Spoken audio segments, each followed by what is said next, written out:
and I don't have much time, and I don't have many friends I could call mine.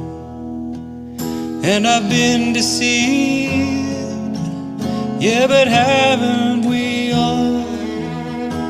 I've seen the sun rise, and I've seen the sun fall.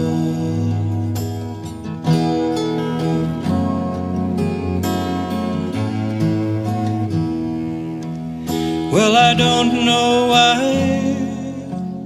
and I don't know where, and I don't even know how, and I no longer care. But I've seen your face, and I've heard your call. Yes, I've seen the sun rise, and I've seen the sun fall.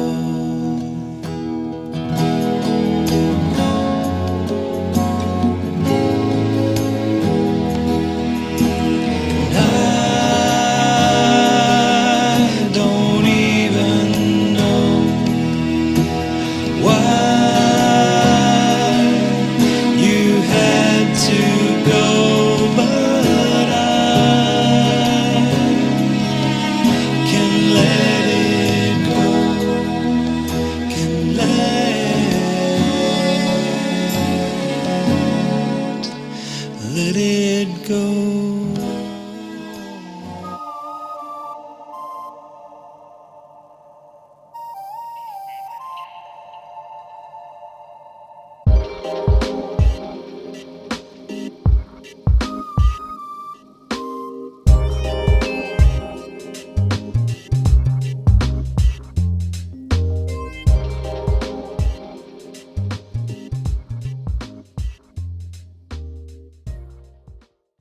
I'm just doing something else. Hello and welcome to another SDA Q&A. Sorry to cut you off there, Pete. I needed to cut that off. No, that's all right. I'm your host for today here on SDA Q&A, Peter Dixon. My very special guest is Peter Marks. Welcome, Peter. Thank you, Peter. Yes. And great to see Wendy in the background. How are you, Wendy? Very well, thank you. Look, Peter, I was saying off air that your family looms large in Adventism. When I was a boy growing up here in Cooranbong, Avondale, in many ways, the whole polemic of Adventism can be found in Cooranbong. I grew up in the more kind of liberal area of Avondale College, and then the Memorial Church at the end of the street there at College Drive, which is now Avondale University, and I don't know what the name of the street is now. But University Drive, they tell me. University Drive. And your father was part of quite a conservative group called the Concerned Brethren, and the impact of that movement or that group, I think, can literally be felt in every facet of Adventism around the world. And the being here at that time, growing up in the midst of what people often refer to as quite a controversial time. I found that a lot of my relatives would go to Memorial Church, and a lot of my friends and relatives were at Avondale College. And yes, we had quite diverse and divergent views and discussions, but there was often this gathering together for Sabbath lunch, breaking bread together. And I would often run into your father around town, and many of the other conservative brethren, concerned brethren. And it was, "Hey, Peter, how you going?" And friendly. We got on well, in spite of the fact that there were also times where, what are you playing that music for, you long-haired lout? But we were able to kind of speak our mind and have conversations, and I think we're kind of losing that ability now. And one of the things I've looked forward to about this conversation is we're going to be talking about women's ordination, and we are going to be, I think we've entitled the conversation "Beyond Women's Ordination: Revisioning Adventist Ministry and Mission," and it's a topic at the moment that is proving to be incredibly divisive. And I think what you and I are hoping to talk about is maybe pulling in all those threads and looking at it from a positive perspective offering some hope, looking at it from a big picture viewpoint. Am I correct in that assessment there? Exactly, Peter. Yes, I want to get to the foundations and get to the wider perspectives of Adventist leadership, ministry, and mission in Now, the next in the next hour or two. But there is an explanation why my family looms large in Australian Adventism. And that's for the very simple fact that my 6 brothers and sisters and I, plus our father, are graduates of Avondale. And we spent many years in the Avondale community. So my brother first went to Avondale in 1950. And I graduated in 1982. So basically, all of those years are covered by one or other of us. And our mother's in there some way, but yeah. Yes, that's true. She did the shorter matrimonial course at Avondale. Now, something, and I want to bring this up because I have received a little bit of criticism recently for my requesting that ordained pastors that are currently employed speak positively their support of women's ordination. And I think part of the reason is that people have not appreciated me saying that is because there is a wealth. There's many, many, many people who have spoken up in support of women's ordination. And perhaps some of what they have said in the past can be seen as, well, that's irrelevant now, or it's diminished or something because it's in the past. So I just wanted to say my intention today is to really highlight that many people have said some great things. You have written copious amounts of material on the topic. Articles have come out in Spectrum magazine, and we'll get into that later on. People like David Thiel, Ross Cole, the Roenfeldts, is it Ray and Peter? So many people have spoken up positively, Jan Paulson, etc., in regards to women's ordination. And I guess I see that as a phase, and I'm certainly not overlooking that. And I think it's an important foundational phase for what's happening now and what's happening next. And my call has been more, I'm interested in hearing people speak up now that things have changed politically so much within the Adventist Church in the last 5 to 7 years. And so I think the conversation needs to be had again. And what I'm sensing from a lot of women is they want to hear that support again from many people who were supporting it before.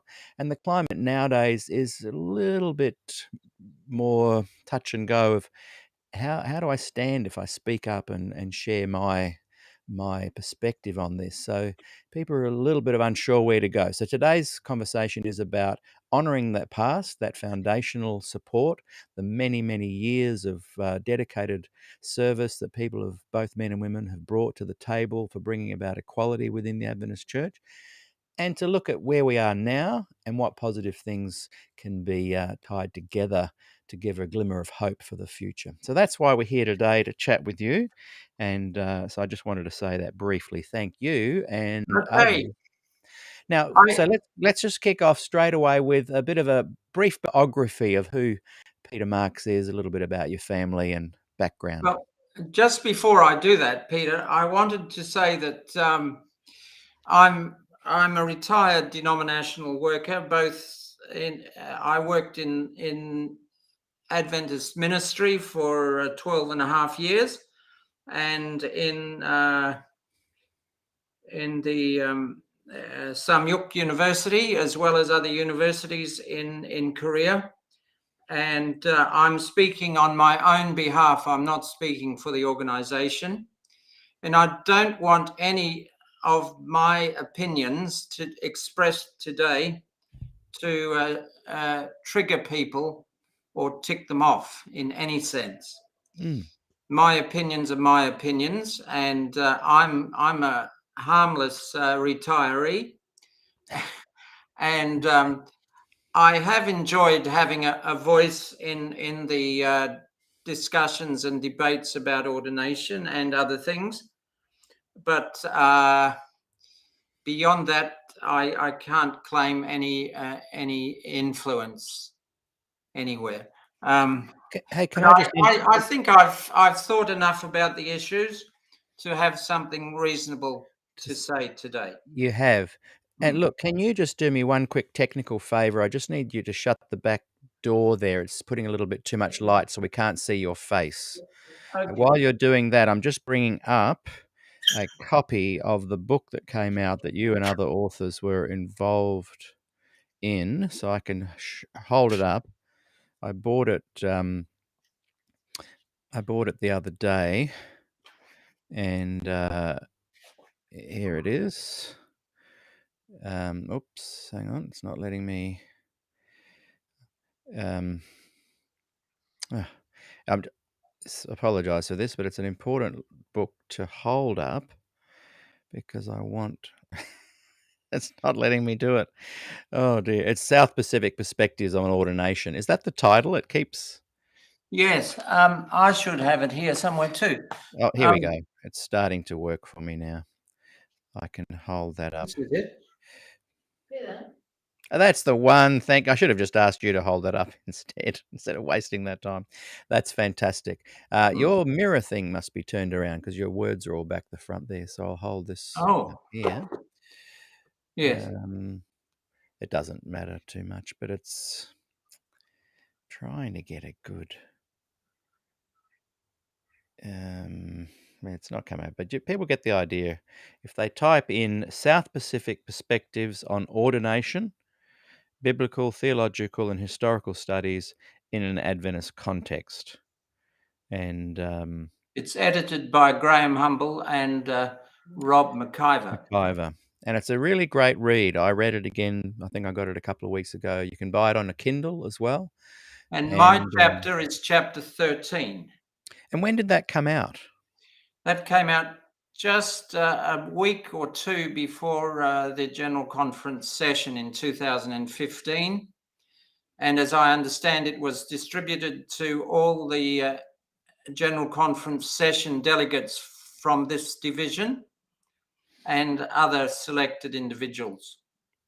Yeah. And it's been available in the ABC and online ever since then. Well, I highly recommend people read that book. So let's get down to finding out a little bit more about you, Peter. Tell us a brief biography of you and your family. I think you did begin at that, but let's continue. Well, my family, I'm one of 7. And we're all Avondale graduates, and everyone but me trained as a teacher at Avondale, but none of us lasted long in that profession.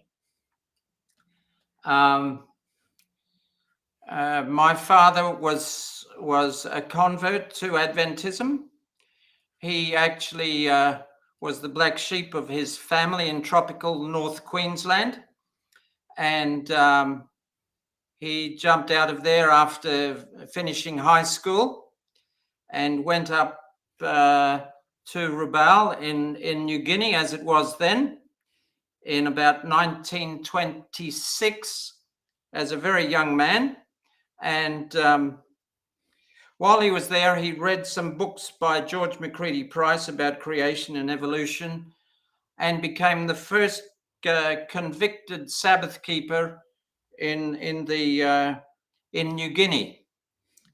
There wasn't much Adventist presence at all in that part of the world at the time. And so he came back to Australia, and the brethren said to him, "Go to Avondale, Brother Marks." And he did.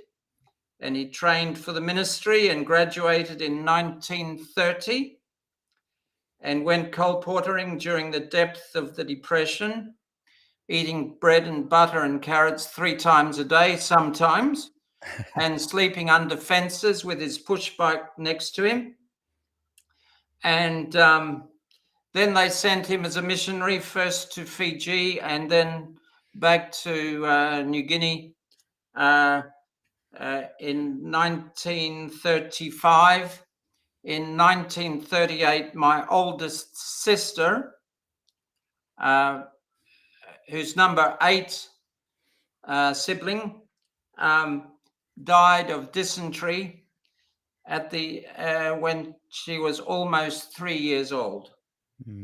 And Dad and the family came back to Australia, and the brethren said to Dad, "Go farming, Brother Marks, go farming." So he did. Not being a very practical man, he didn't do very, very well at that.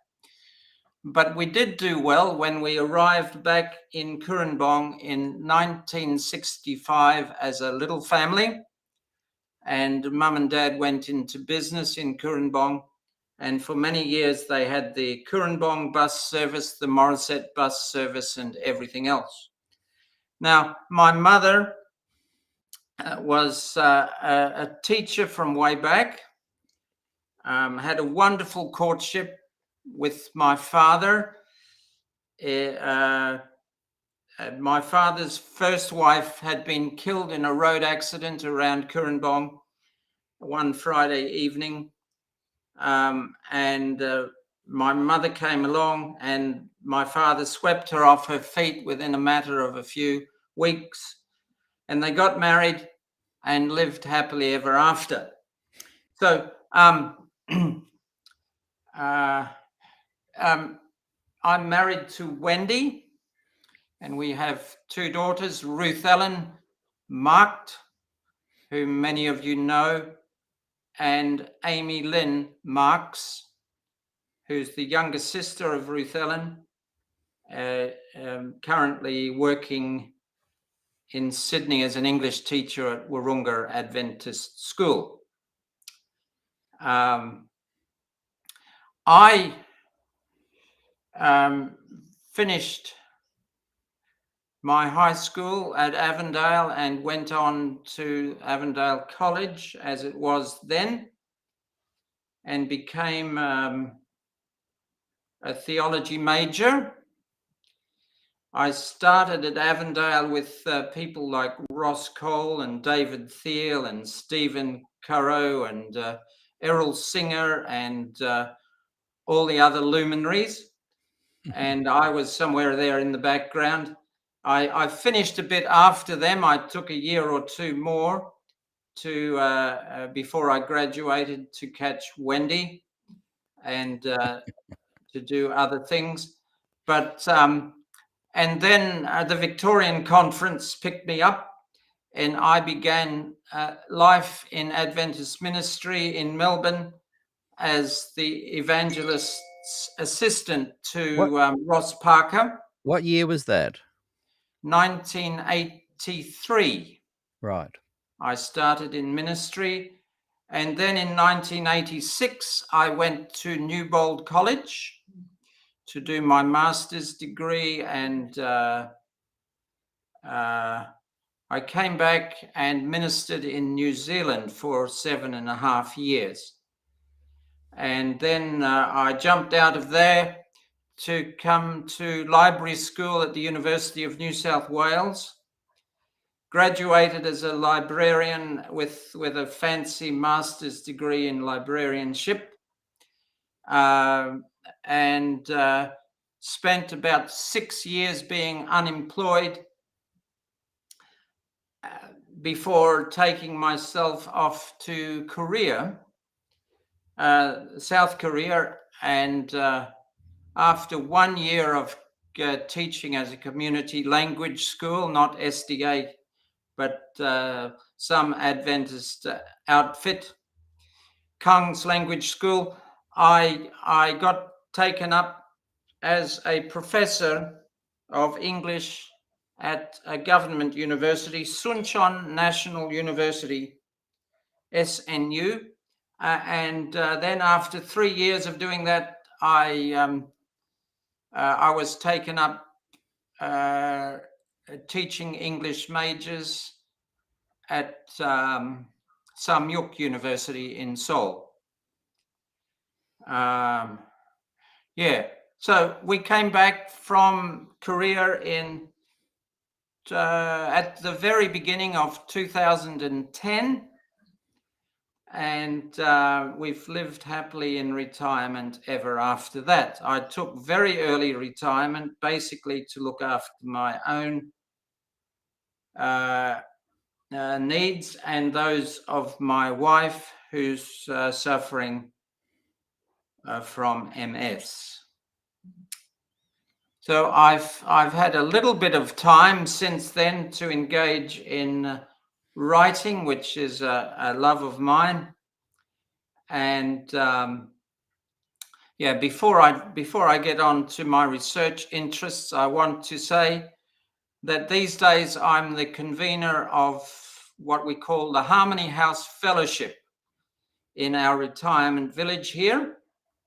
There's about 20 people meeting every Sabbath morning here.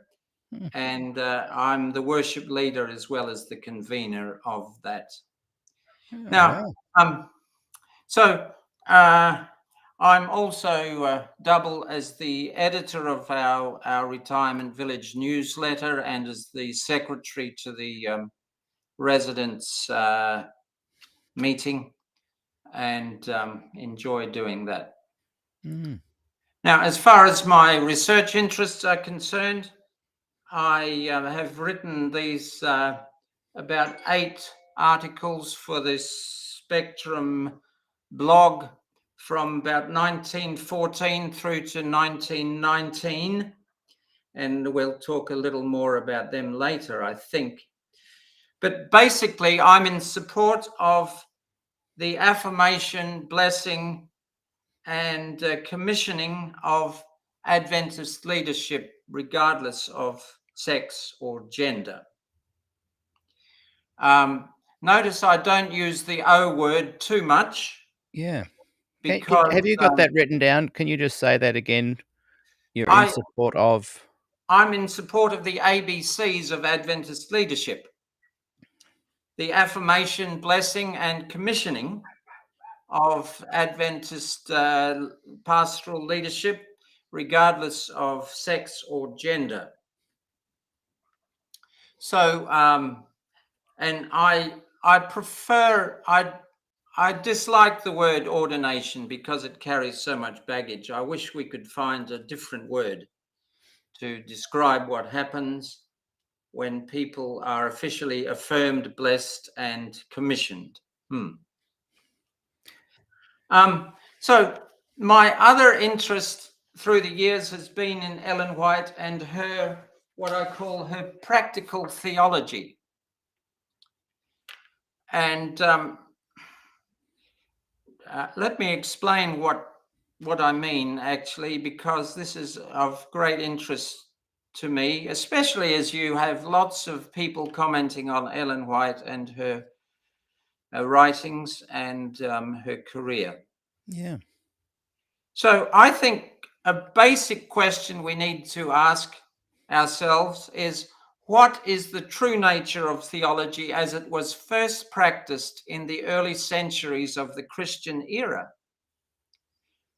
And the answer is just as interesting as the question, because it was an occasional enterprise for the most part, best seen in the hymns, treatises, letters, sermons, and pastoral commentaries on the Bible.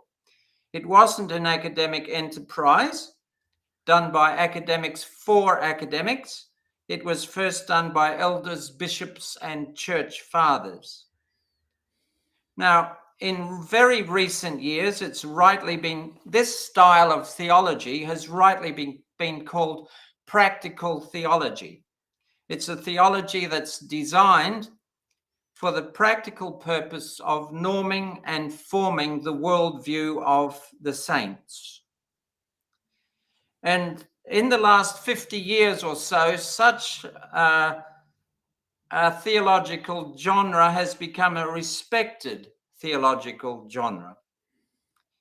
And one or two people have suggested that perhaps the prime example in the modern era of that kind of theology is John Wesley, whose theology has often been rejected as nothing more than folk theology. And it's been minimized in academic circles because it's not systematic to any great degree. His theological output was mostly occasional pieces of exhortation and insight designed for the needs of his growing band of Methodists.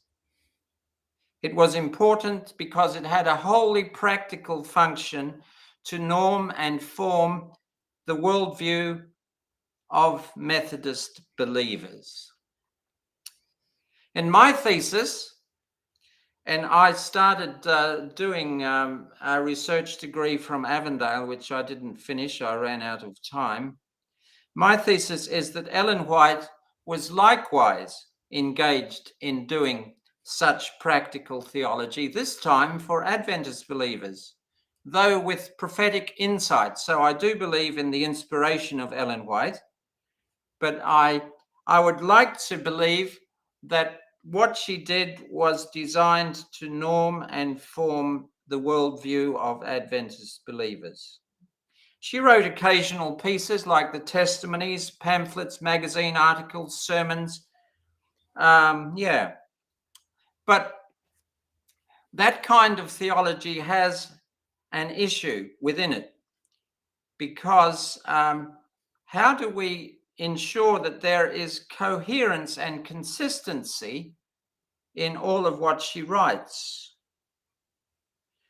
And one particular scholar, Robert Maddox, writing about John Wesley, proposes that the practical theology that John Wesley wrote has an orienting concern, or an orienting principle which provides this consistency and coherence to what they write. It's designed to shape and bend or orient toward illuminating that central concern. So my thesis, though unproven, is that there is an orienting concern in Ellen White's writings. And her orienting concern was none other than the great controversy worldview, or the warfare worldview, as Gregory Boyd has it. And so that's a very new perspective, I believe, on what Ellen White was doing, and how she approached her life and ministry, and how the Lord really used her. And it sounds like the anchor point of her narrative. Once you understand what the anchor point is with that great controversy, and the mindset around that, is that what you're saying? Once you see that as the foundational worldview, you then understand the narrative more easily with the rest of her practical theology. So, often we get lost in the weeds when we talk about Ellen White. We go after little rabbits everywhere, down their holes. But if we take the wider perspective again, we begin to appreciate the big picture that she has to help us. And I really believe that if the church, if the Adventist movement, I don't like the word Adventist church, because we are part of the Christian church, aren't we? But we are an Adventist movement within the Christian church. If the Adventist movement were to concentrate on the big things that she wrote, the testimonies and the Conflict of the Ages series and the other major works that she did, and promote them to everyone within the church and to those outside, we'd do a better job at promoting her life and ministry. Yeah, I like that. I like that perspective, and I like the analogy of the following the rabbits down the rabbit holes. In some ways, what you're saying is look at the gems within the big picture of her works Sure. and We put can them get caught together. up. We can get caught up on all sorts of fish bones, you know. Mm, My father had a friend, Frank Braden, who was one of the Concerned Brethren, but a very intelligent and articulate sort of individual. But he used to tell Dad when Dad would ring up with a biblical question on a Friday evening. He used to tell Dad, "Well, forget about it because it's just a little fish bone. Put it to the side of your plate and eat the main meal." yeah, that's a good little story. So Can yes, can I move on and ask you a little bit about the vision you have for the mission of the church? yes, And and and just sorry, just a quick yeah. aside, how many, just out of interest, it popped into my head, Hmm. how many actual signatories were there on the Concerned Brethren, that very first letter they sent away to, I think, the president of the SPD at the time, or whatever it was called at the time? Hmm. Hmm. They sent a we're concerned, basically, of where things are going. Do you remember how many were on the signatory? The George Burnside was one. Your dad, the Yeah. Standish brothers. You mentioned Yeah. that other guy I there. think 19. I That's what I thought. 18 Yeah, or 19. yeah. I've heard Hmm. 19. Most of them were retired pastors, Yeah. ordained, and my father was the only. Apart from the Standishes were ordained. I think he was one of the only unordained Mm, people in that group. But they used to meet quite regularly at George Burnside's that's house. right. That's right. Hmm. Hmm. And your dad was Yeah. very influential within the group. He was, Yeah. He was yeah, a voice, he had a very and strong he voice. had money, whereas most of them didn't. Yeah, And yeah. so my mother, on the other hand, was put on the Avondale College Board of Management, as it was then, in 1975. She Mhm. served 2 terms on that. And in 1980, she served 2 terms on the South Pacific Division Executive Committee. Mm, mm. Now, most of the non-denominational workers on the committee only arrived at committee twice in the year. But the committee would meet every fortnight or every month. And my mother lived close enough to attend most all of the meetings. So she was a respected voice on Yes, that yes. on that committee. Yeah. I She I, sorry, go ahead. Yeah. Yes, I still find people coming up to me and thanking me for my mother's contribution Mm, in that sphere. Um, yeah, so she was dealing with Des Ford on a committee level, and Dad was dealing with him in other ways. otherwise it's interesting, I knew your mother as a young person more than your father, Yes. and I remember first meeting her, I can't remember where it was, but Hmm. my first impression was intelligent, strong, capable, and those words still come to my mind when I think of her. Yeah. And did you find that in your life that she fit that description? Yes. My mother was always there for me, and I needed lots of help in my early years. And she was she would read me David Copperfield's 700 pages Mm, because I wasn't a reader. I hadn't read I don't think I'd read any book before I hit year 11 at school. wow. So, and I was presented with this 700 page tome on the first day of school. And I thought, well, how am I going to ever read that? And my mother came through and read it to me, which I Wow. appreciated. And she was a good support throughout my career. Yeah, yeah. Um, Yeah, so you're talking about strong women in the church, in the family, and that reminds me of my ancestors, who were strong women.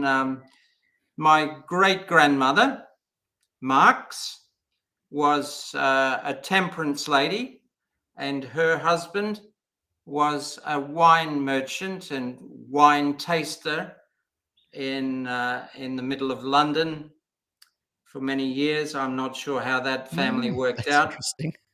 but uh, one of my grandfather's sisters, my great aunt, was Dr. Edith Annie Beaumont Marx. Mm. She graduated from a medical school in Dublin in 1900, and within about 2 months was in the northwestern frontier of the subcontinent, the Indian subcontinent, as a medical doctor, and she remained there for the next 33 years. Now,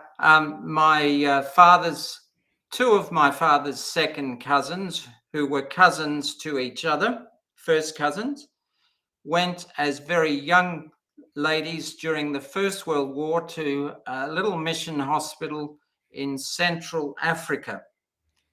And they married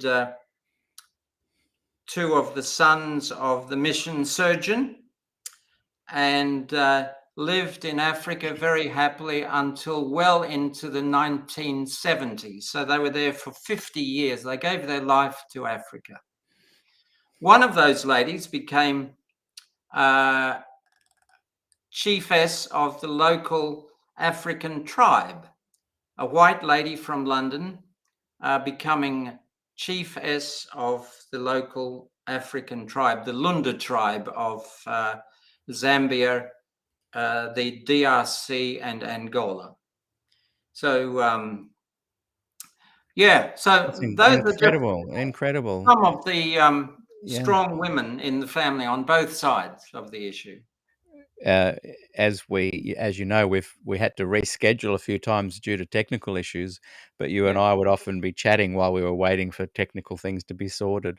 And I Yes. really enjoyed you regaling me with these stories of your ancestors. Fascinating. But it's almost for another show, isn't it? There's about the The final story, if shipwreck I one, and yeah, sorry, the no, don't final apologize. story, if I can get it done in 2 or 3 sentences, Yeah. is that my great-great-grandfather and my great-grandfather were from Ireland, and they came out with the whole family, just 3 kids and my great-great-grandfather and great-great-grandmother. And they were sailing back to the old country off the coast of Queensland, about 350 miles, about halfway to New Caledonia from Mackay, when their ship foundered on the reef, and they spent about 5 or 6 weeks on a little sandy cay, a little sandy island, and they were building a schooner for themselves, and they sailed back all the way to Brisbane, and lived happily ever after in Brisbane. My great-great-grandfather was one of the foundation members of the Baptist Church in Belfast, and he was also one of the foundation members of the Baptist Church in Brisbane. So that's an interesting story. Yeah, that when you told me the shipwreck story, we Mm. need to have another interview where we just unpack that whole story. Yeah, well, you imagine a 2-year-old boy on a desert island that's about 100 meters long by about 20 meters wide, running around with his 2 older sisters Mm. in the tropical heat and only having half a glass of water every day. It's just Oh, incredible. yeah, can't begin to Anyhow, imagine. um, Let's let's, move to the heart of the discussion. hmm, I'd love you to unpack a little bit about, what is your vision concerning the mission of God, mission of Christ, and the mission of the church, and how yes, does it provide a missional hermeneutic to understand church leadership and ordination? Okay, that's a big question. I'm regurgitating what Jan Barner and some of his mates from Bertel Wicklander have written, and it dovetails in with what I wrote in my chapter in the book that we've mentioned. So basically, the fact is that when God created Adam and Eve and put them in the Garden of Eden, they were living in a sanctuary. God was in a dwelling place where God could come and be with them, and where they could, where He would meet with Adam and Eve, and they were to be His king priests, which is a term that we find used there in Exodus chapter 19 and in 2 Peter as well. They were to be mediating God's presence to the whole earth as priests, and representing God's intentions to all of humanity. They were to be kings in that sense. But when they sinned, they gave all that away and pulled out of this mission that God had to the world through them. And so we find that God had to choose plan B, and He chose Abraham, and He chose Israel, and He chose David, King David. And with King David, He established again the Davidic kingdom, and that kingdom was to last forever. And we find there in Daniel's time, when Daniel was taken captive into Babylon, the whole kingdom of David and his successors crumbled, and it seemed as though God's intentions for the world and the mission of God to the world was at an end. But the book of Daniel guides us to understand that this kingdom that David established and that God promised to him to be established forever would once again be established when the Messiah came. And so therefore we find this mission of God moving into the mission of Christ. In His ministry and in His announcement of the kingdom of God, He re-established God's kingdom that would last forever. And beyond the life and death and resurrection of Christ, which are very, very significant for the Christian, Christ, when He went to heaven, the first thing He did was to send His Holy Spirit to empower believers to continue the work, continue the ministry and mission of Christ to the world. And so the mission of the church dovetails with the mission of Christ, which dovetails with the original mission of God to the world. And we today are engaged, or we should be engaged, in serving people in our world as Christ served and ministered to people in His time. And so the church is a mere vehicle to grow and expand the kingdom of God in the world. And the church, with its functions, its ministries, and its gifts, is a means of advancing this mission of God to the world. The Apostle Paul pictures the church as a new humanity, a new community, built on different principles and values, than the kingdoms of this world are built on, because they're kingdom values. They're the kingdom of God values.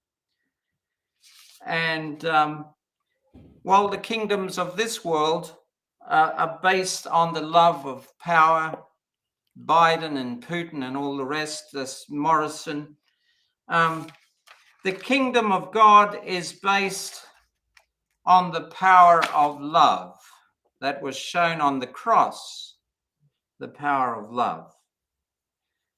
And if those who want to be greatest in the kingdom of God are those who serve the most,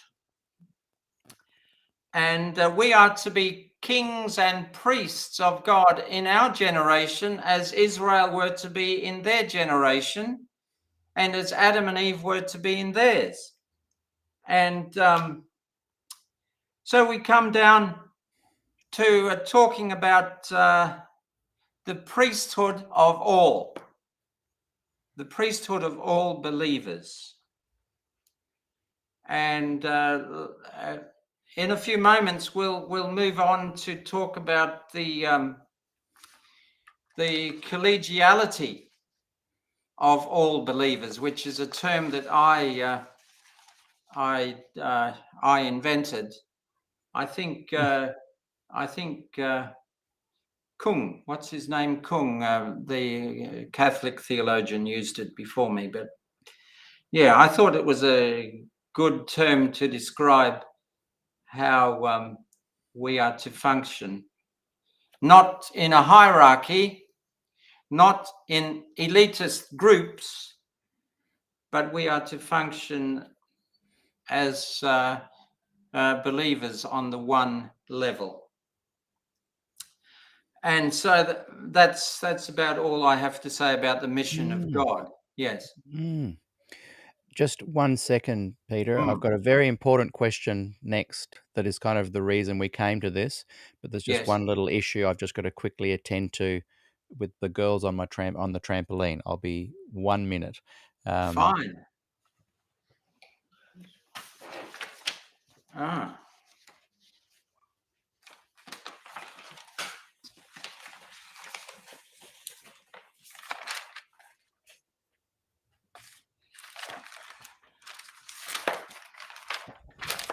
Sorry about that, but you have two daughters, and you'll know when they were around my girl's age, sometimes there were little problems you had to kind of head off at the pass.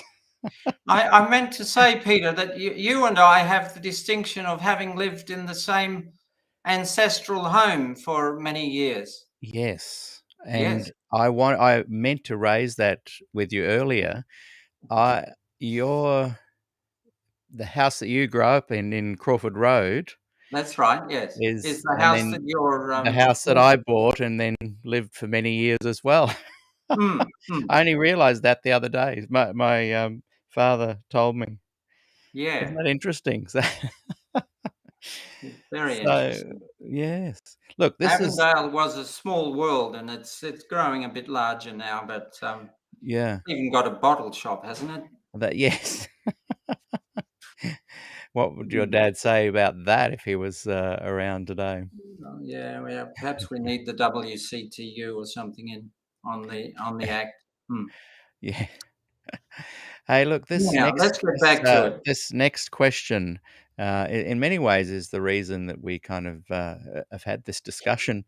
I kind of thought the emotional debate about women's ordination had subsided and that people were just waiting to see what happened next and this kind of thing. But then all of a sudden, we see this picture of 23 men. It's become known as the picture of 23 or something like that. And Oh, I yes. think that, you would have had a reaction to that. Can you tell us perhaps what your initial reaction was and then perhaps what your more mature reflection was after that? Thank you for And for asking. those that don't know, sorry to interrupt, perhaps just explain what we're talking about when we say the picture of 23 male Oh, administrators.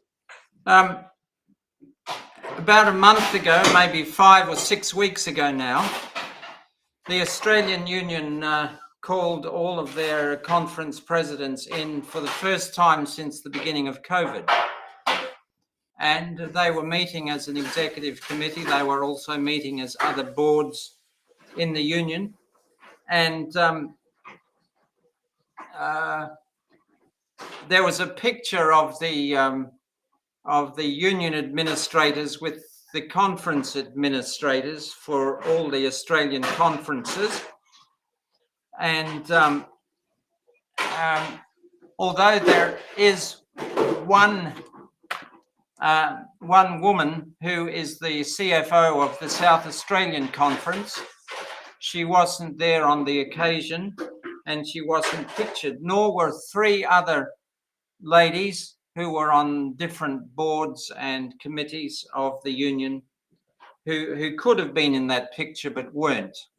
So the picture ended up being a picture of 23 men. And my first impression when I saw the picture, because it was put up on the official Union Conference Facebook page, my first impression was, where are the women?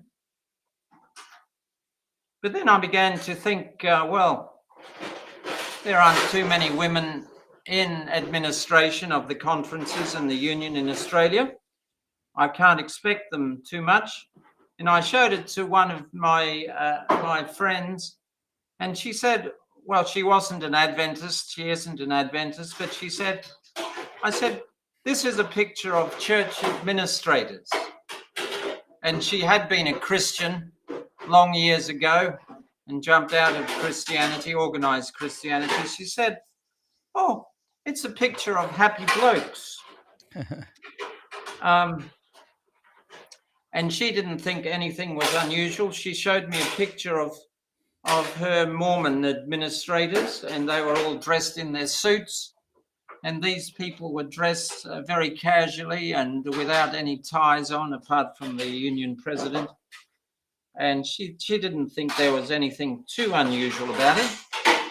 And then I began to think, well, is it just a news picture? If it's just a news picture, perhaps I can accept it as such.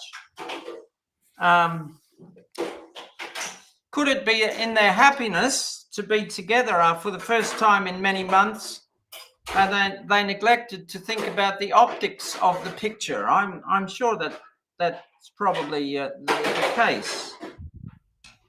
But it does highlight the issue of equality of opportunity for women and gender balance, and puts these things into stark relief.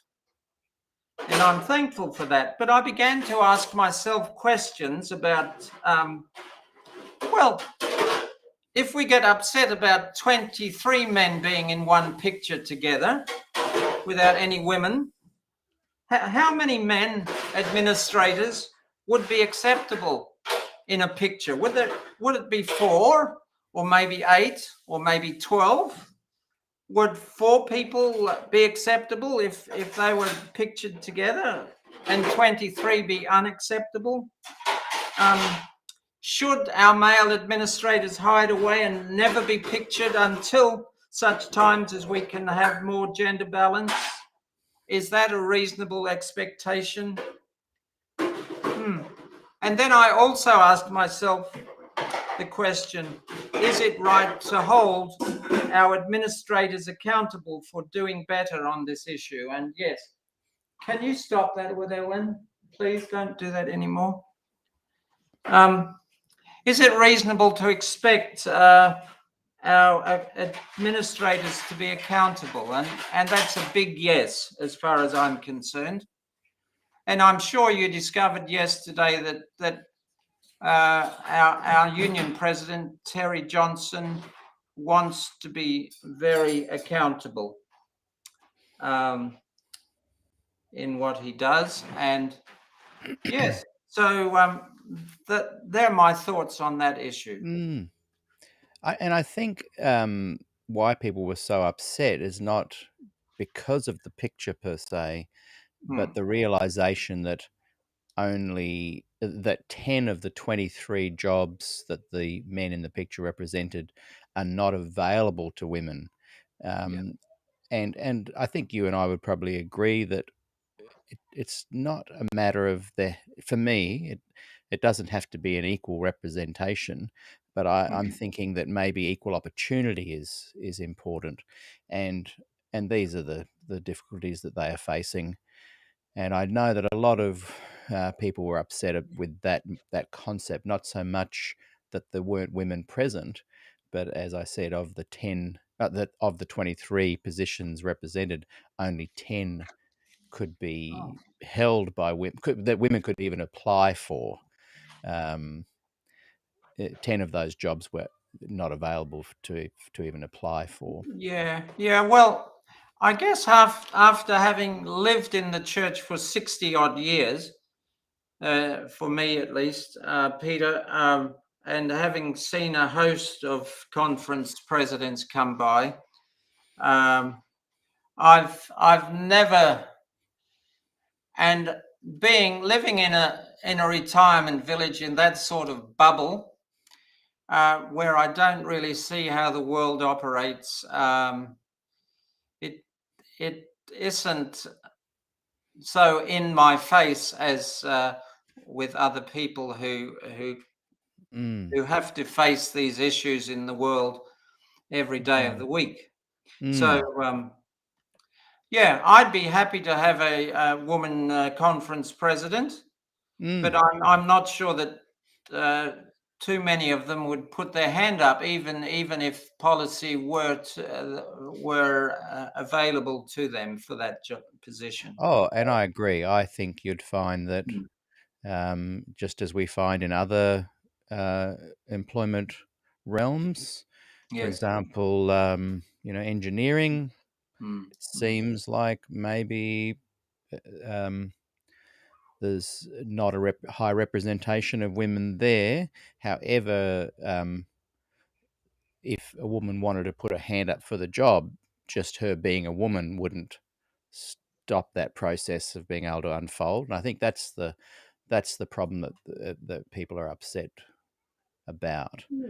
Now, I was planning to come to this a bit later in our interview, but now seems a good time to do it.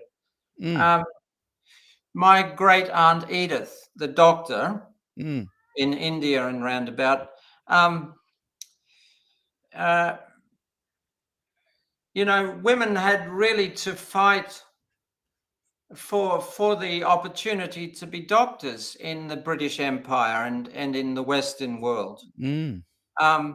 She went to medical school in Ireland because the British medical schools, even in 1896, when she began in medical school, weren't open to her. And the Irish situation was very much more favorable toward women, even at that stage, 122 years ago, 120 odd years ago. So, and they struggled. It was really only in 1878 that women were encouraged by law to enter the profession, and it was a few years after that they began graduating their first lady medicals, as they used to call them. They didn't even, and even in the very early years, they allowed both sexes to be in the classrooms together.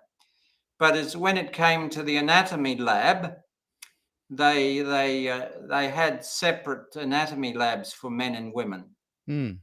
So and the women really had to struggle against prejudice and had to really establish their own credentials to be good medical doctors. Now, the interesting thing about it is that Queen Victoria was the one who really encouraged many of these ladies to become doctors so that they could go to India and deal with the Hindu women and the Muslim women who didn't like male doctors around them. So it's a similar situation. Yeah, I in think our what time. I think what I'm saying is that Hmm. let's say that tomorrow Yeah, women's ordination was available, and of those 23 jobs represented in the picture, all of the jobs were open to anyone that wanted to apply, yeah. male or female. And then we had another photo in 5 years' time, even if there were only 3 women in that photo, that wouldn't be discouraging. The discouraging thing is not the representation, but the blockade to women to have access to those jobs if they wanted to or felt called by God to those positions. Hmm. Hmm. And and we'll, yeah, you don't even have to. That's just my opinion. That one. Yeah, yeah. Well, no, I can see where you're coming from, and I do agree that more work needs to be done. I found this article the other day, written at the end of 2018 by Steve Currow, who at that time was the Ministerial Association Secretary of the division here, and Daniela Sherbet, who was the Women in Ministries team member in the Discipleship Ministries team at the division. And they conclude by saying this. They've written an article. What is it? Why is the SPD committed to support women in ministry? So they go through all the ways they've been encouraging women in ministry in this division, and they have. Mm. The final paragraph reads this way: no entity within the SPD is working outside of GC policy in how it encourages women in ministry. However, the division executive would like the remaining differences between men and women in ministry removed, Mm. so all men and women, women and men, can fulfill Joel's prophecy that both women and men will receive the power of the Spirit to lead in the last day disciple-making movement. Mm. And that's a So bold statement. When was that written? in November 2018, Mm. and Steve Curran now, my former classmate, is now the principal of, or the forthcoming principal of Newbold College. Mm. Yeah, Uh, you mentioned you were at school with him. His name has come up often, yeah, yeah. um, and I think that's a really good statement and well written and well received, Hmm. no doubt. I, And that's the sort of attitude that all of these 23 men have.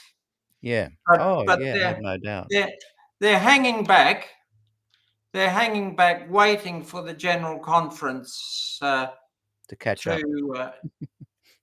And there's lots of infrastructure that can be built Mm. for women in ministry, that needs to be built for women in ministry.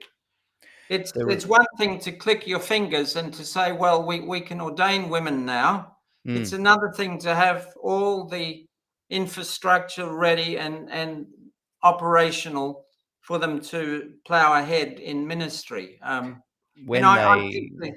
the church is doing a great job in putting some of that infrastructure in place Mm. until such times in, well, 5, 10 years when things will change. And I think if But if if I may say this, yeah. my hope has always been that people will begin to understand even more than they do today what ordination is all about. Mm. Um, That's why I want to talk a little bit more about your view on, your collegiate kind of view, which I'll come to in a moment, because yeah. I that's the positive kind of nature of this conversation that I'm wanting to make sure we Hmm. keep in mind and keep a Okay. focus on. Yeah. And I think Steve Currow's article, the 2018 one, the Hmm. church on the other side responded to that. I think around 2019, the compliance document came in, and 6 unions were warned for not being compliant. Um, and the central issue was women's ordination. and these unions were either commissioning men and women, or they were going ahead and ordaining women in some cases.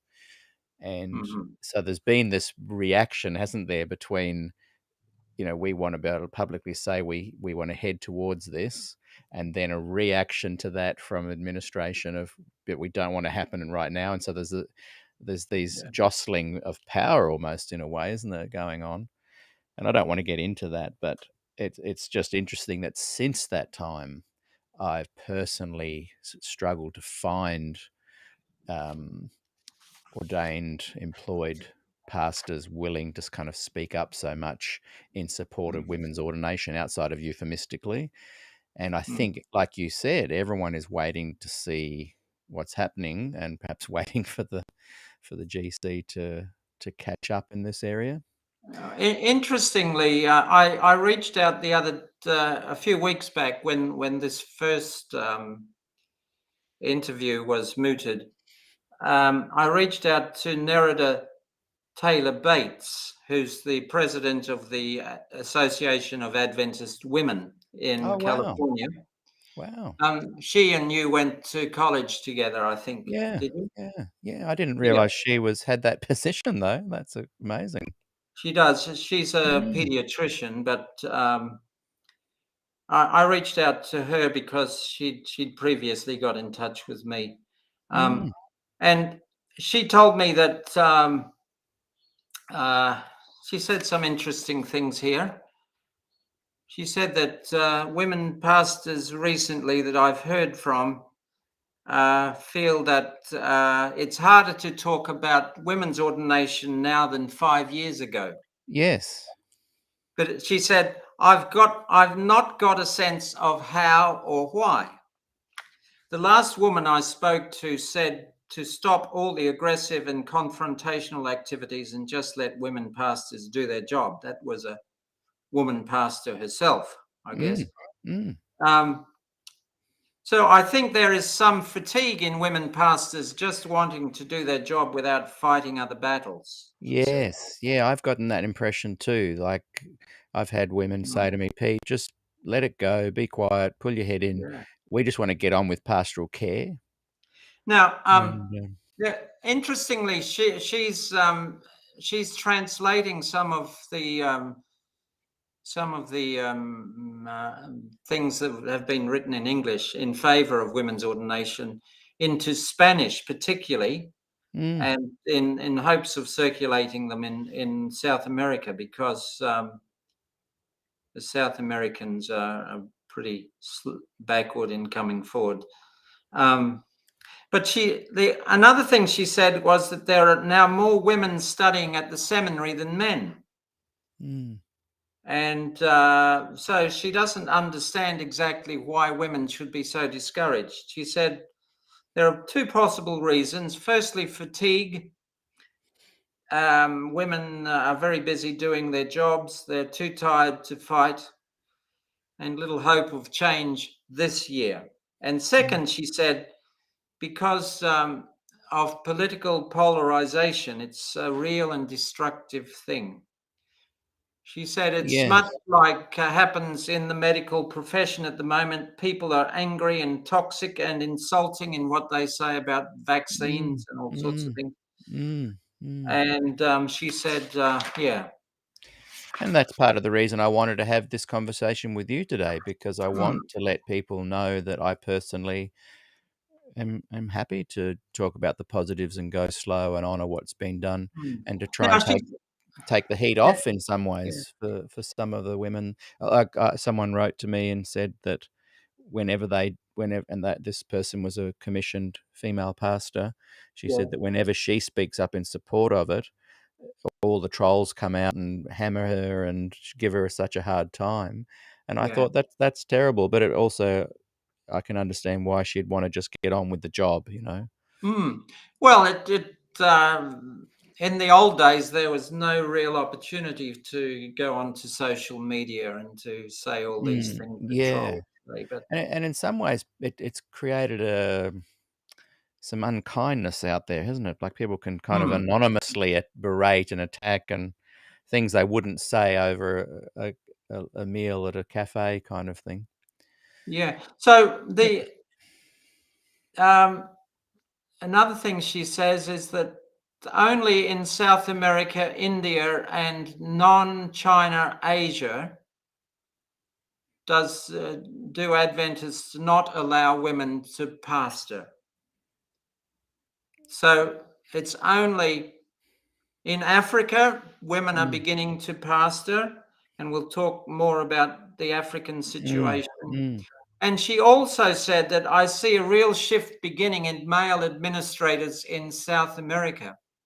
So Yeah. she's got her finger on the pulse. Yeah.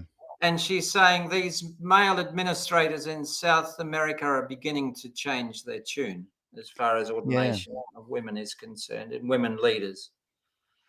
And I think women too are also looking at the secular community. Imagine, for example, in Australia, we've got the Commonwealth Bank, Yes. and imagine if they were saying, if women were saying, imagine if the Commonwealth Bank said, okay, women can have every job except for the top level positions, as they can't be, you know, they can't get to the top of the job there just because they're women. The society, the secular world, would go nuts over that. But imagine if they did do that, and women were working for the church, if they then said, but at least there's lots of opportunities opening up, and there's more and more women being involved in the bank, and why are we getting so upset about it? I think the reason, I just don't want to lose sight of the reason why a lot of women are angry and upset, is because it's not so much about, yes, there are a lot of women who now have and the structure's changing and women are getting more roles and etc. It's that there's certain roles they cannot have based on their gender. And I think and I think that's the reason that they are continuing to be upset. And I guess one thing that confuses me is why some women are saying don't be upset, but just in God's time. But Yeah. in the responses I've had in the last couple of weeks, I'm starting to understand why. They as soon as they put their head above the parapet, is that the right word? Yeah. They get shot down by these nasty, often blokes. Just Now, yes, yeah, just to summarize that, as far as I'm concerned, sure. the proponents of women's ordination have always seen it as an ethical issue. And we'll get more into that Yes, when we yeah, talk good about point. Good discrimination point. and all the Yeah, rest. yeah, good But point. the opponents of women's ordination have seen it as a theological issue. That is a terrific point, Peter. And you get these things hammering Mm, against each other, the yeah. ethics of the situation versus the male Mm, headship theology of the situation, and the mm, headbutting goes on. And yes, yes.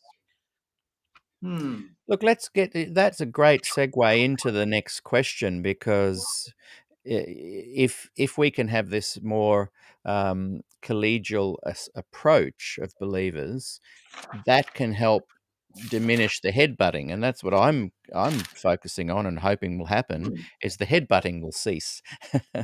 So you've actually identified a really good point there, Peter. Thank you. so One's ethical, one is hmm, theology. But let's dig into this here. You were talking about the temple of God and the collegiality of all believers. yeah. What do you mean by temple of God ecclesiology, and what model of the church does it provide? Well, yes. Um, if we're kings and priests uh, doing the ministry of Jesus, continuing the ministry of Jesus under the power of the Holy Spirit, the Bible pictures us as a kingdom of priests in a living temple.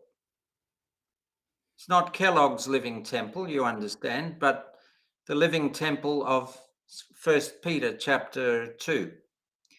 And so the temple of God ecclesiology, and that's my term, I noticed that Darius Yankowitz talks about the body of Christ ecclesiology, and they're both equivalent terms. They're talking about the same thing. They're talking about this new community of humanity involved in the church, building the kingdom of God on earth.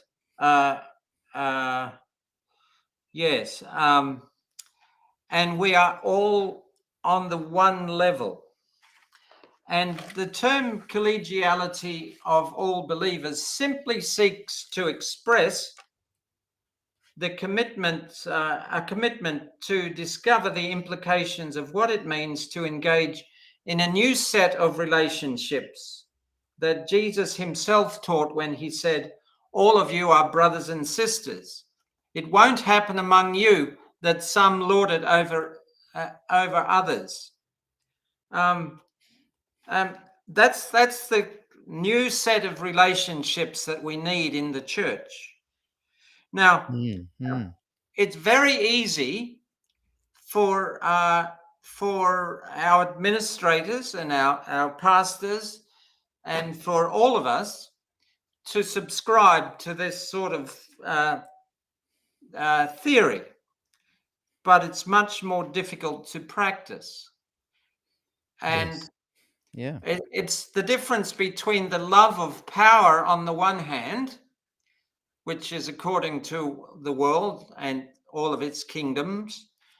Even the Roman Church is pictured in prophecy as one of the worldly kingdoms.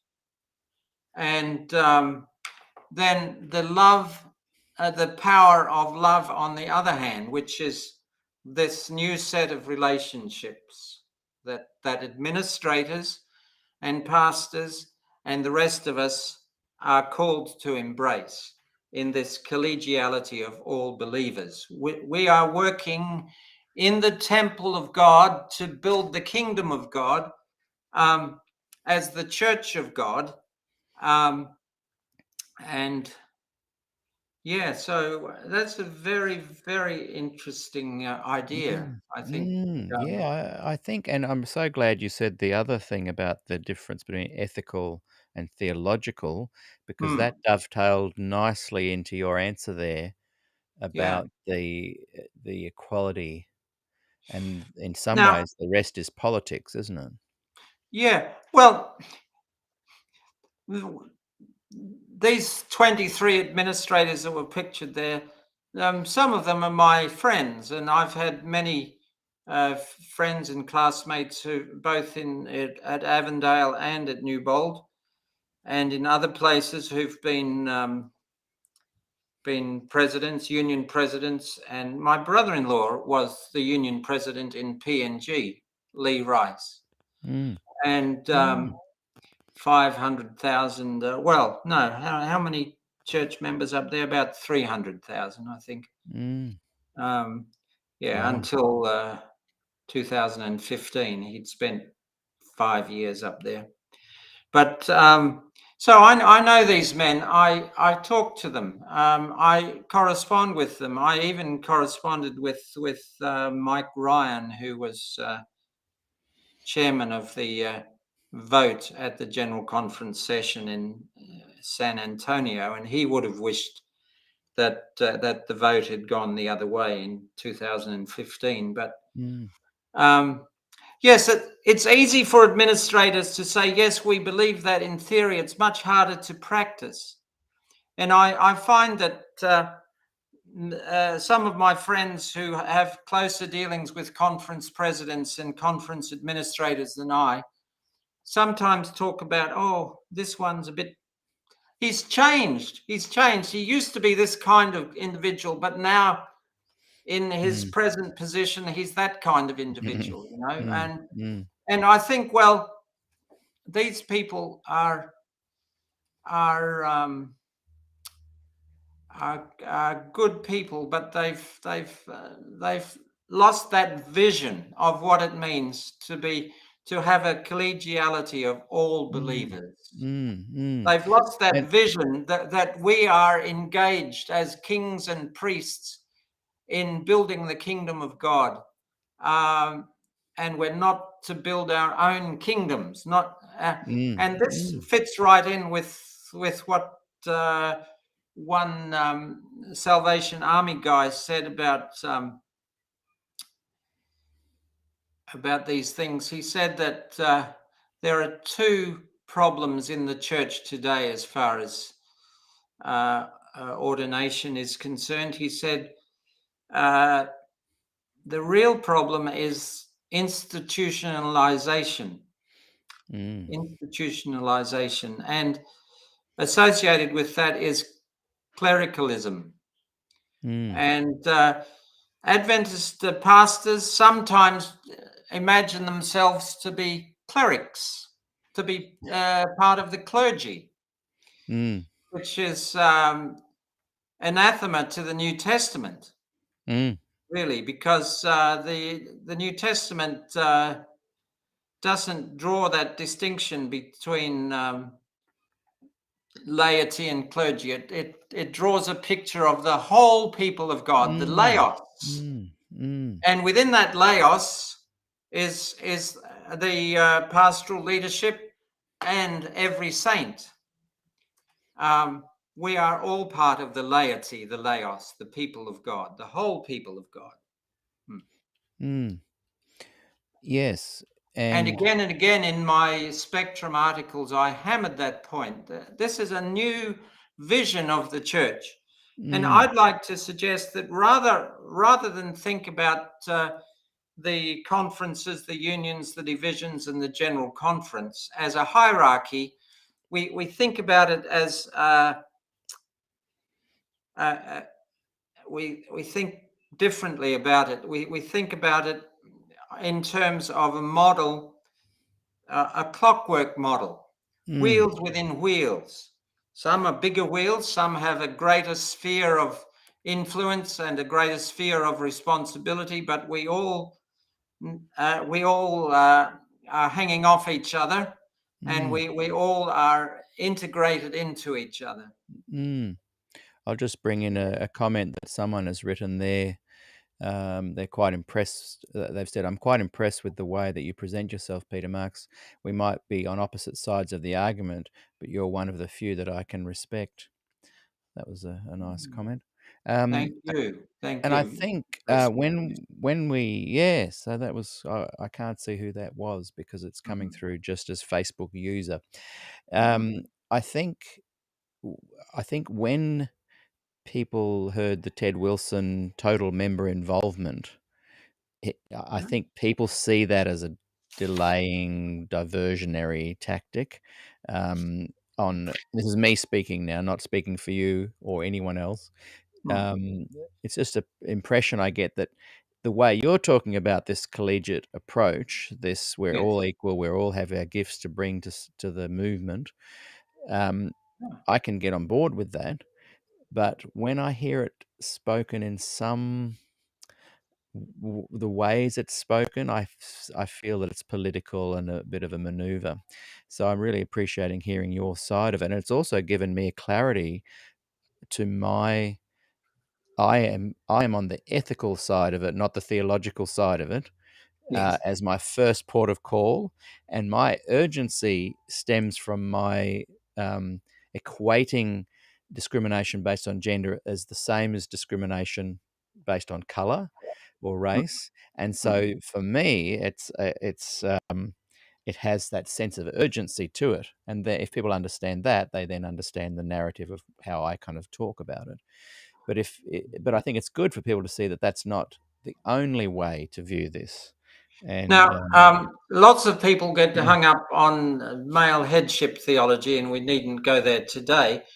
But the theology of the mission of God and the mission of Christ and the mission of the church, and we being kings and priests in the temple of God as the church of God, is another way to present the theology, and that underlies what we think about ordination and what we think about leadership and what we think about the church.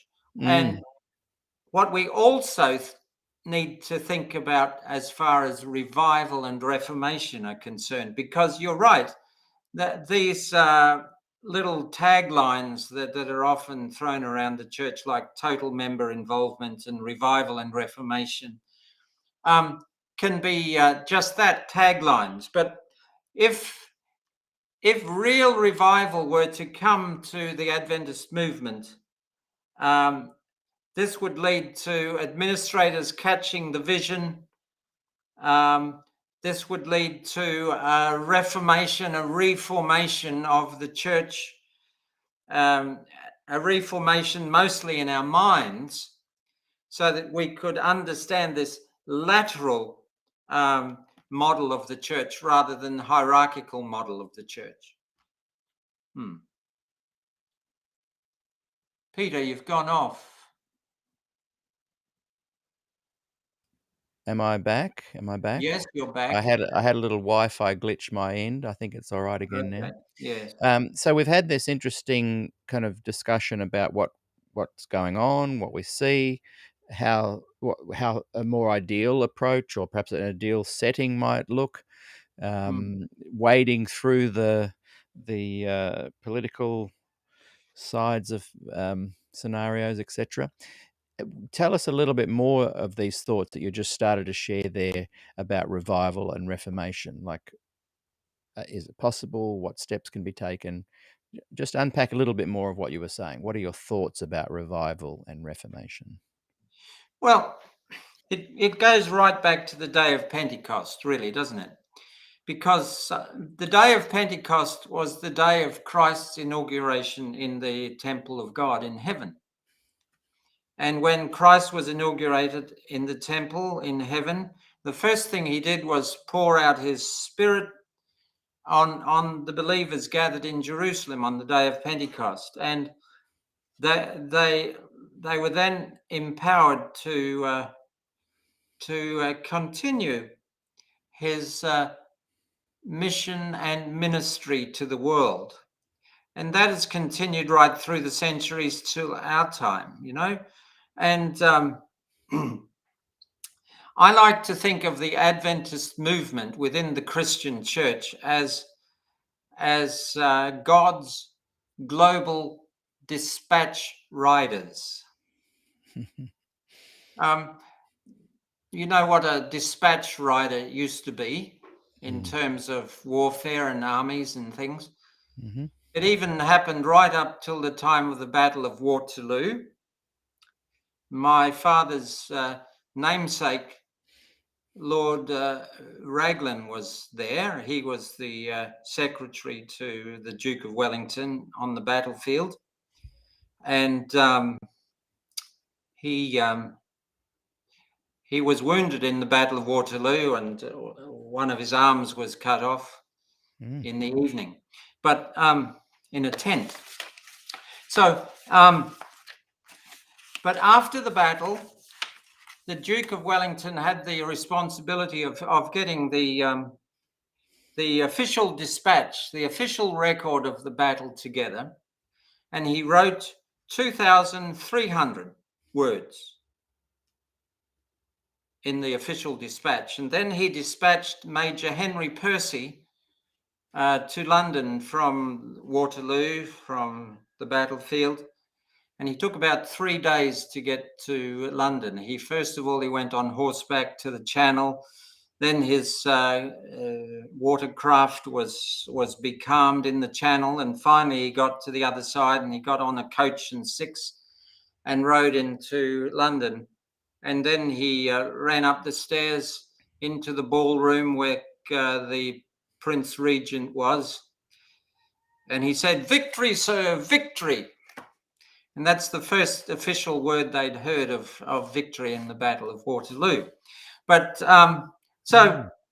you know, Adventists are called by God as remnant people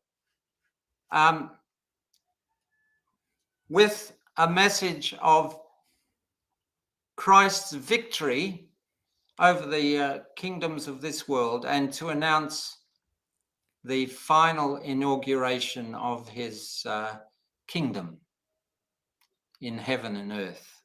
So we have a very important role within the Christian church to fulfill as Adventists. And the Holy Spirit was given to the early believers. It will be given to us. It has been given in every generation. and we need to get on with doing that job.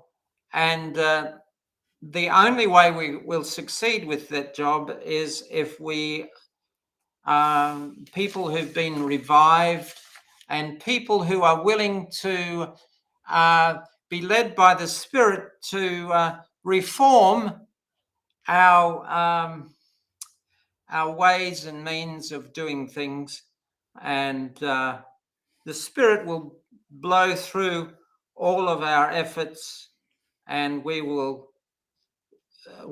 finally come to the coming of Christ.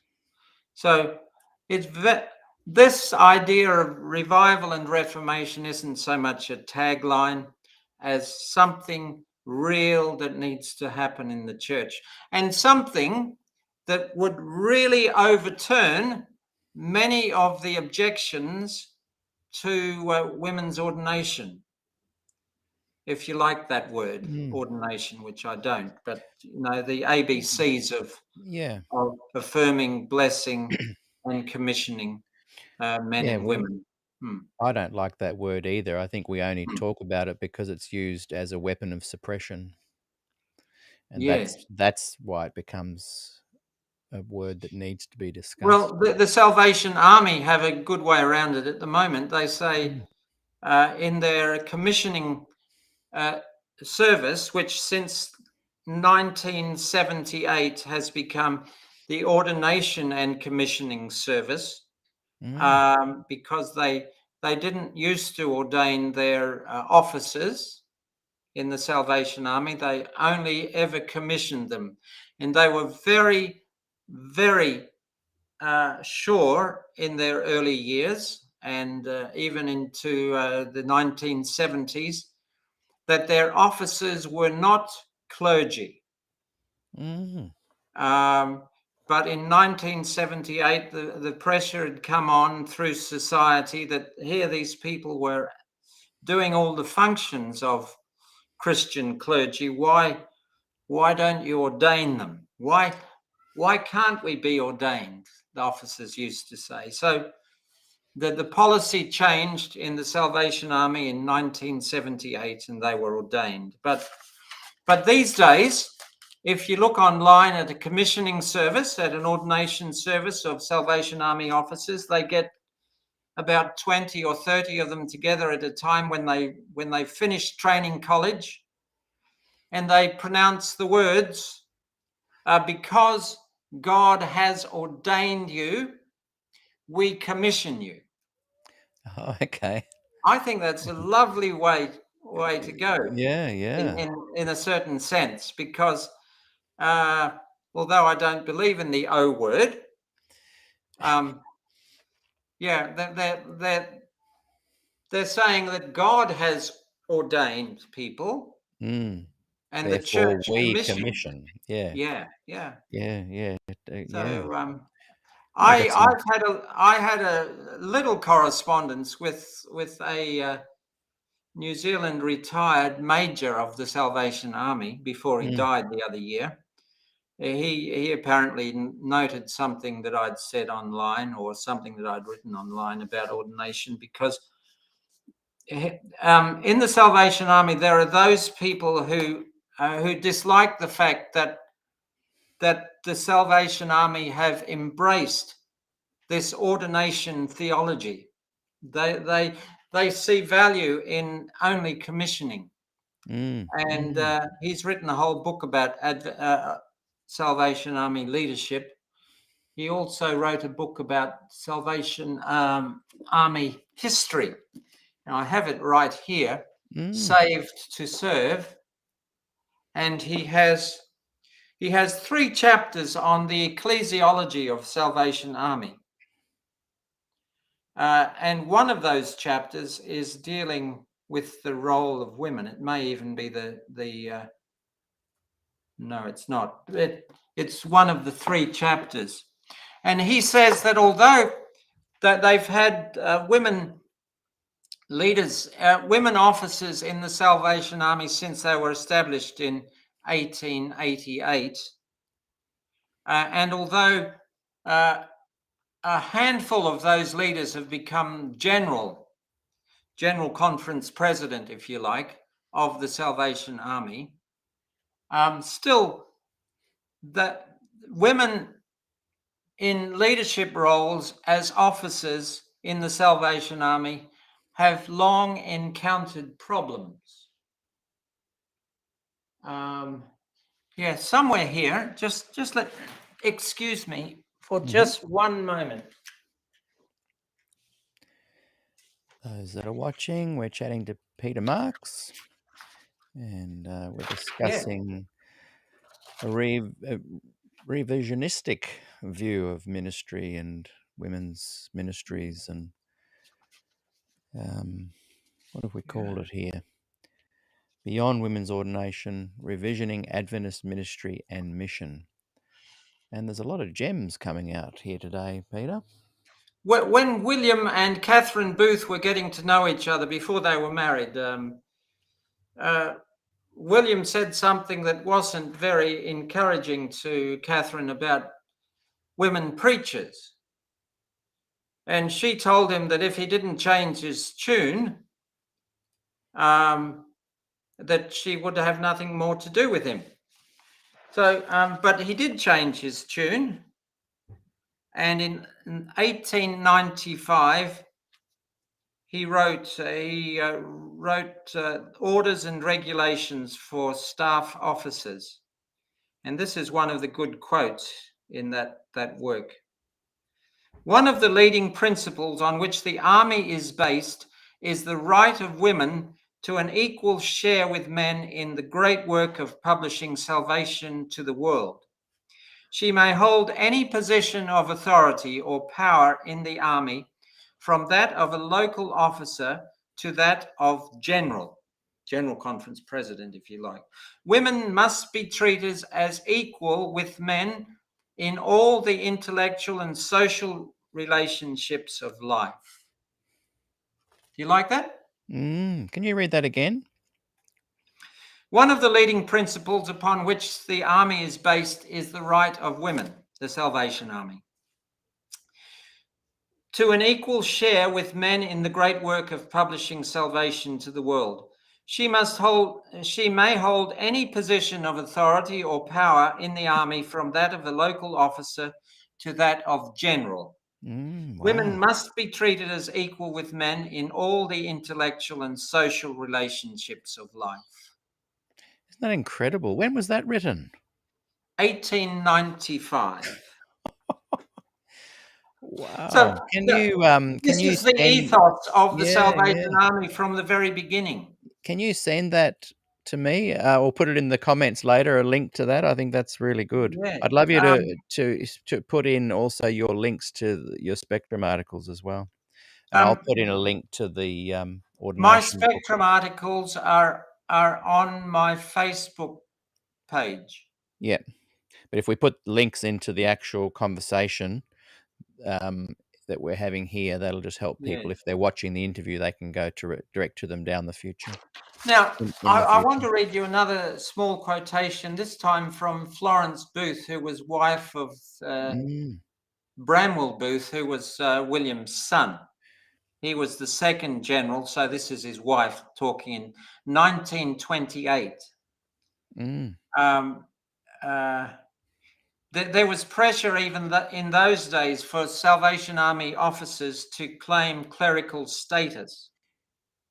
And she refuted that by saying, "The kingdom of Satan and sin will never be overthrown by the body of officers, as officers only. The churches have erred in shutting out the laity and making God's work depend on the leaders only. And the army was raised up as a protest against this very mistake. Do not ape the parson. Do not imitate the church." Yes. Wow. And then I'm not sure of the year of this quote, but a retired American Salvation Army commissioner, Philip Needham, said this: "To move into ordination theology exclusively reserved for a priestly class, if you like, is to undermine the priesthood of all believers. It's to encourage our soldiery, our members, to become more passive and take less ownership of and initiative in our ministry and mission. Wow, I did not realize that. Peter, you're revealing all these fascinating pieces of Yeah. information today. If you could share both those quotes, Joy Mm. Butler writes, "Yes, I should have been a Salvation Army officer, as I had considered.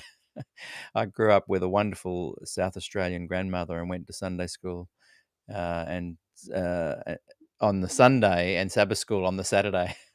Okay. So But her grandmother was a Salvation Army lady. yeah, I think that's what. Yes. Yeah. What Well, I'm following. Thanks, Joy. I got really quite enthused by what Mm. had occurred in the Salvation Army as far as A- all this is And when concerned. you said 1895, I thought that is so ahead Uh, of their time. And But yeah, here's the thing, Peter. The Salvation Army achieved all of that equality, if you like, between men and women. hmm At the same time, they were involved in a hierarchy yes, oh yeah, because, Salvation Army. yeah, yes, and it's quite incredible how these two things fit together, but they do They in do, some way yeah, or another. yeah. Well, you need societies need structure, Yeah, and well, structure needs leaders. Bramwell Booth came unstuck in 1929, didn't he? Yes, At the High Council, at the General Conference Executive Committee, if we like. Um, he got, well, yes, he had a sad end to his career as general. yeah. I don't Um, know about that actually. I thought I did, but what was the sad end? oh, he basically got shifted out. Parliament had to get involved. The British Parliament had to get involved to fish him out of leadership in the Salvation Army. But what was it? What was He, his? he got too old and Oh, decrepit, and okay, he wasn't realizing, he wasn't functioning well, right, and he wasn't realizing what he wasn't doing. right. And yeah. So But at least we uh, can look to the good things that did happen and continue to happen. yeah, sure. And I don't mind a bit of brass music myself. And tambourine. Yeah, the tambourine. I used to encourage one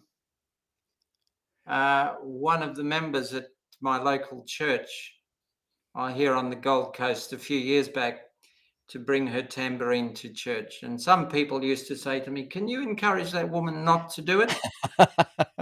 And I said, "No, no, no, I won't do that." Yeah, That reminds me of a gig I did in New Zealand in a Salvation mm, Army church. They yeah, invited me to play for them, and the whole band was there. And I uh-huh. said, "Oh, it's great to be playing for the Salvation Army Church tonight. If you have a tambourine, feel free to bring it out and join in." And a lady got up and she went to a cupboard on the side of the front of the stage, opened it. It was literally shelves and shelves of tambourines, and she proceeded to hand one out to everybody in the audience, and they all started playing along. And I remember thinking, "Yeah, I probably shouldn't have." Asked for that or mentioned that. Oh dear. But they did play in time. It sounded good. Look, Now, let's yeah. let's continue on. I'm interested in this next question I want to ask you, because again, it leans into this notion of, is it possible to make these changes? Mhm. So what in your experience leads you to believe that that the Adventist organization and policy can actually change? Well, yes. I guess here's where hindsight is a wonderful thing. I've only been around 60 odd years, as I say, but in my time, the organization has changed quite considerably. And in the old days, the policy book wasn't on offer to the rank and file in the pastorate. But these days you can buy it at the ABC. Mm. You know, in the old days, the conference administration could get away with blue murder just about. And one of my colleagues told me a story about how he had an unannounced visit from conference administration. This was probably early 1960s or something. And they came to his front door, knocked on the door early in the morning, and they announced that he was now sacked from pastoral ministry. Wow. And the wonderful thing about it is that years later, he returned to that same congregation as their pastor. So Wow. that's just a little illustration of An how, illustration of their power, is that what you're saying? The well, ability to just kind of move in and swoop down and do that? yeah, once again, we get back to this idea that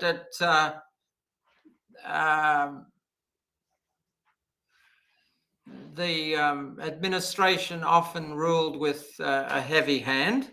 Mm. And as I've suggested, that doesn't fit together with the biblical theology of the church Mm. as the temple of God and the collegiality of all believers. Yeah, and I think our administrators have mellowed somewhat in their administrative styles, but every so often they tend to forget about it. Some are more. Some have caught the vision of the collegiality of all believers and the temple of God, that we're all kings and priests, and others still believe in the hierarchy. Whereas I would like to think about a lateral model of a clockwork idea of the church, of the Adventist movement, at least. So, yeah. So the other thing is that my mother, this contradicts other people's experiences on executive committees, but my mother had very positive experiences, although she used to talk to me a little bit about how the brethren used to scratch each other's back and carry on. But yeah, years ago, I was in the ministry, and then I had a grievance with the way they were asking me to move on, and so I got the whole grievance committee idea as it is in the division policy together. And we had a grievance committee. I flew back to New Zealand from Australia here to get that process moving. And the conference president, in his wisdom, called his next door neighbor as the impartial chairman of our grievance committee.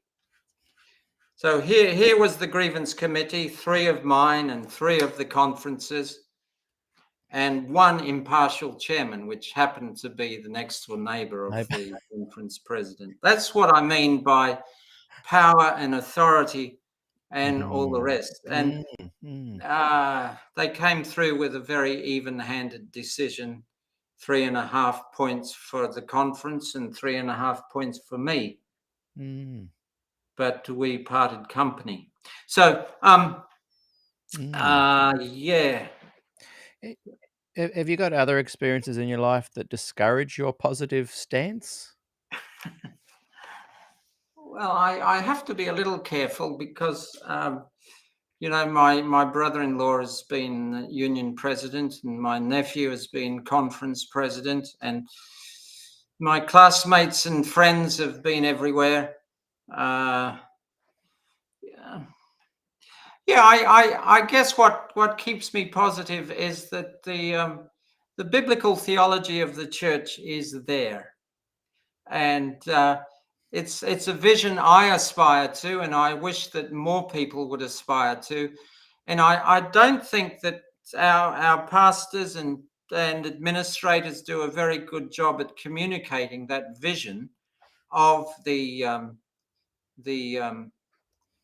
church, of the Adventist movement. Yeah. Yeah. So And I think, that's where we're lacking, because yeah. if we all understood what the Bible has to say about the Christian community, about the Adventist communion, then we would go ahead in leaps and bounds. And this brings me to another point that we really haven't discussed thus far, and that is that after the end of the TOSC committee process in June 2014, I wrote the first of my many Spectrum blog articles, in which I reflected on the report from the Biblical Research Committee in the East Central Africa Division, and the associated report from the East Central Africa Division Committee on the ordination issue. This was for the consumption of the TOSC committee. So, and it appeared to me, from all that I was reading, is that really the people in Kenya and East Africa and Central Africa, the scholars there particularly, were just beginning to cope with this idea that women could be ordained. They hadn't had 50 years of experience with the issue. They hadn't been thinking about the issue for 50 years. And yet here we were, expecting them to come through with wise counsel when they'd only been thinking about the issue for, say, 2 or 3 years. And they said, yeah, we are prepared to think about this issue. We want time to think about this issue. We want time to educate at grassroots level about this issue of ordination. We're excited about the new discoveries that have been made about the theology of ordination. We're excited about the possibilities for affirming and blessing and commissioning women as Adventist leaders in our midst. But we need more time. We need more time. We need education. And the General Conference sat on their haunches for that 12-month period between the end of the TOSC committee process and the San Antonio General Conference session, and did nothing to educate the church, aside from having all the TOSC committee things online. But they and the East Central Africa Division people even predicted that there would be no happy outcome if this sort of educational process within that year didn't happen. And well, it didn't. Yeah, that's a valuable insight too. I hadn't thought of that.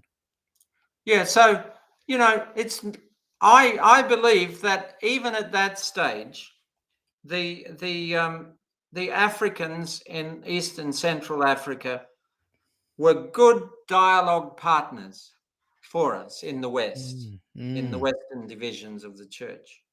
But we mishandled the opportunity, and we didn't take it with both hands and run with it. And this leads me to say, yeah, it's a shame. Yeah.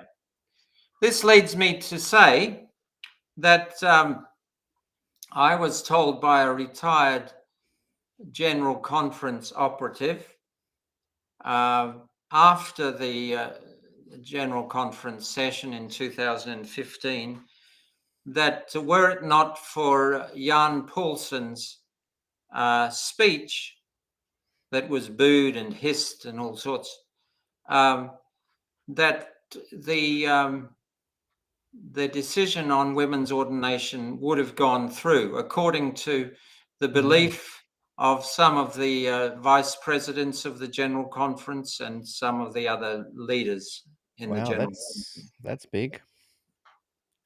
So, yeah, but it all goes to the point, are we a global movement? Yes, we are. Do we want all of the parts of our global movement, all of the sectors of our global movement, to have an opportunity to engage and dialogue before we make a good decision? Yes, we do. We've had the TOSC process, which was fine as far as it went, and yet we seem to have mishandled it since then and seem not to have engaged people together. And yeah, so these people are ready to move ahead. They know that a new paradigm of ordination needs to be considered, and yet they're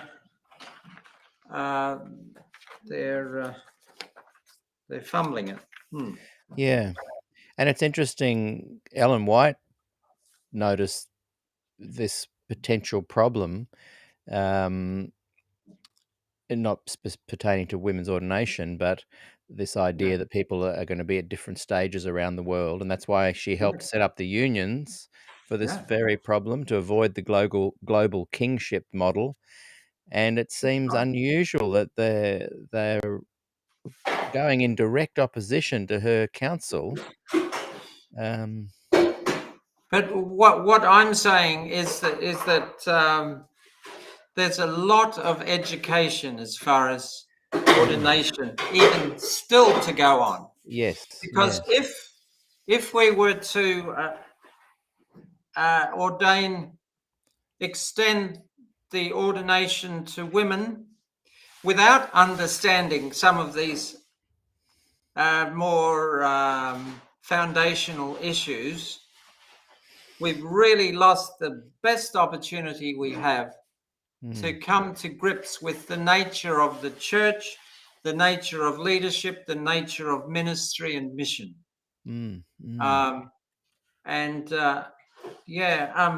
I'm just searching here for just a few little words. The East Central Africa Division report had this to say: ordination now carries unhealthy nuances which need undoing in order to facilitate servant leadership for the Adventist Church. These healthy nuances are named elsewhere in the document. Notions of hierarchy and patriarchy, a concept and practice of ordination such that it perpetuates the notion of male domination in the church. The traditional African worldview where ordination is a male spiritual right of privilege. The traditional understanding that male and female roles are fixed. The person who has been set apart considers himself or herself superior or better, or therefore endowed with additional magical powers. These are the things that need to be swept away before we can embrace a real biblical view of the ABCs of church leadership. That's the affirmation, the blessing, and the commissioning of our pastoral leaders. And that's why I think the Ellen G. White model of setting up unions is so important, and so sad that it's not been observed, in that those parts of the world that culturally see this still as a theological issue, as a discussion, needs to be more dialogue, education, etc., can have that because their unions can, keep it going at the pace of what the cultural needs are of that particular part of the world. And for Yeah. those that now have morphed into a tipping point where they're seeing it as an ethical discrimination, Mhm. if Ellen White's plan of the unions had been in play, then Australia, different parts of the world could decide based on that decision. I just see her model of unions as fantastic, and Yeah. Yeah. the no vote just incredible that has happened. As long as these unions operate as wheels within wheels, we're happy. Yeah, yeah, of course. Because we need to have a working relationship with every other part of the clockwork Yes, of Adventist and organisation. But that is the role of the GC to ensure yeah, that. we are a conference. We confer Yeah, with each other. We yeah, talk to each other. We exactly. dialogue with each Yeah, other. That's what yeah. the word That's what's conference missing. means. That's what's missing. Yeah, That's that's why people are so upset, because they felt we were on this trajectory for the last 60 years that was heading towards a yes vote at Antonio. And it's like, yeah. what? How did that happen? So, beyond any talk of discrimination against women, Mm, and I guess the picture of the 23 showed that in sharp relief, is this idea that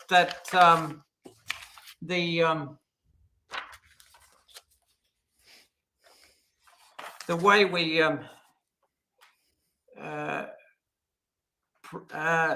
the way we affirm leadership and bless and commission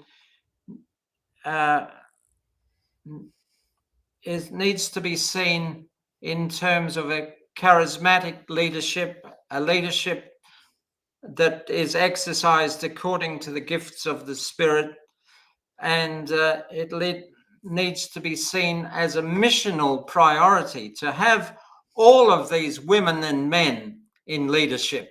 mm, So that, even Des Ford, on one occasion, he was asked about women's ordination toward the end of his existence, toward the end of his long life.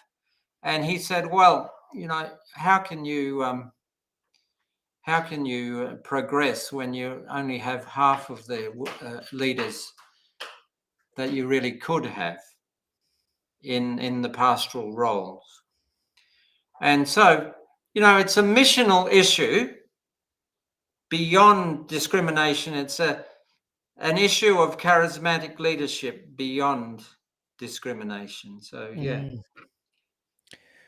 There's a handful of questions that I wanted to run past you, and in many ways, just looking at them, we've kind of answered them. So I'll just go quickly over them and see if there's anything additional you wanted to add to Hmm. them. What are your thoughts about discrimination within Adventist organisation? Is it a problem? We've touched on this. You've talked about the relative of yours in Ireland that would be becoming a doctor, etc. Mhm. Was there anything more you wanted to add to that? Yeah, it's just I've just said it just now. I do see discrimination in what happens, Mm, but beyond that, I see that we need to get back to the idea that the question of whether to ordain women or not needs to be decided in terms of, are they gifted or are they not gifted? If they are gifted, why can't we affirm them and bless them and commission them and ordain them, if you like the O word?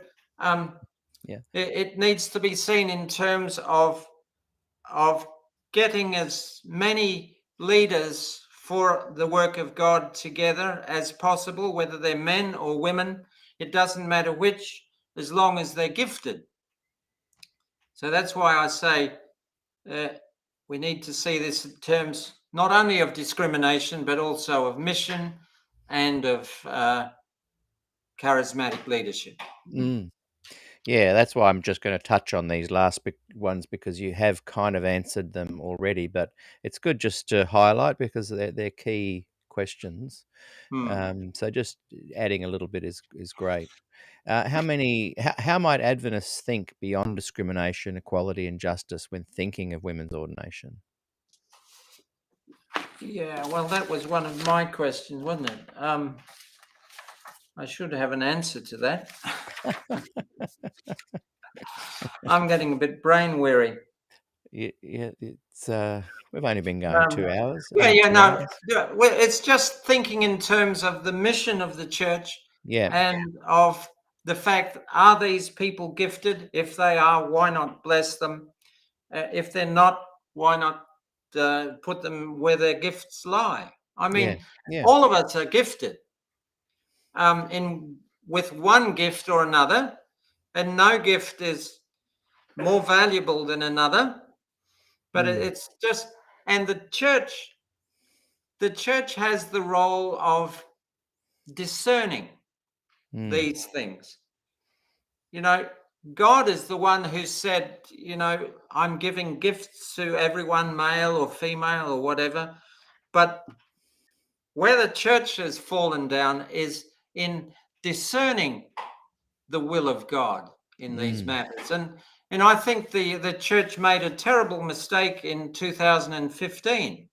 mm, They were given the opportunity to discern the will of God, and they've done lots of preparation, but the church perhaps wasn't ready to move forward in 2015 as it might have been had they educated people. mm. But yeah, You mentioned that that friend of yours had told you about the Jan Paulsen speech where everyone booed, and yes, if he hadn't said that, that maybe it would have been a yes, not a no.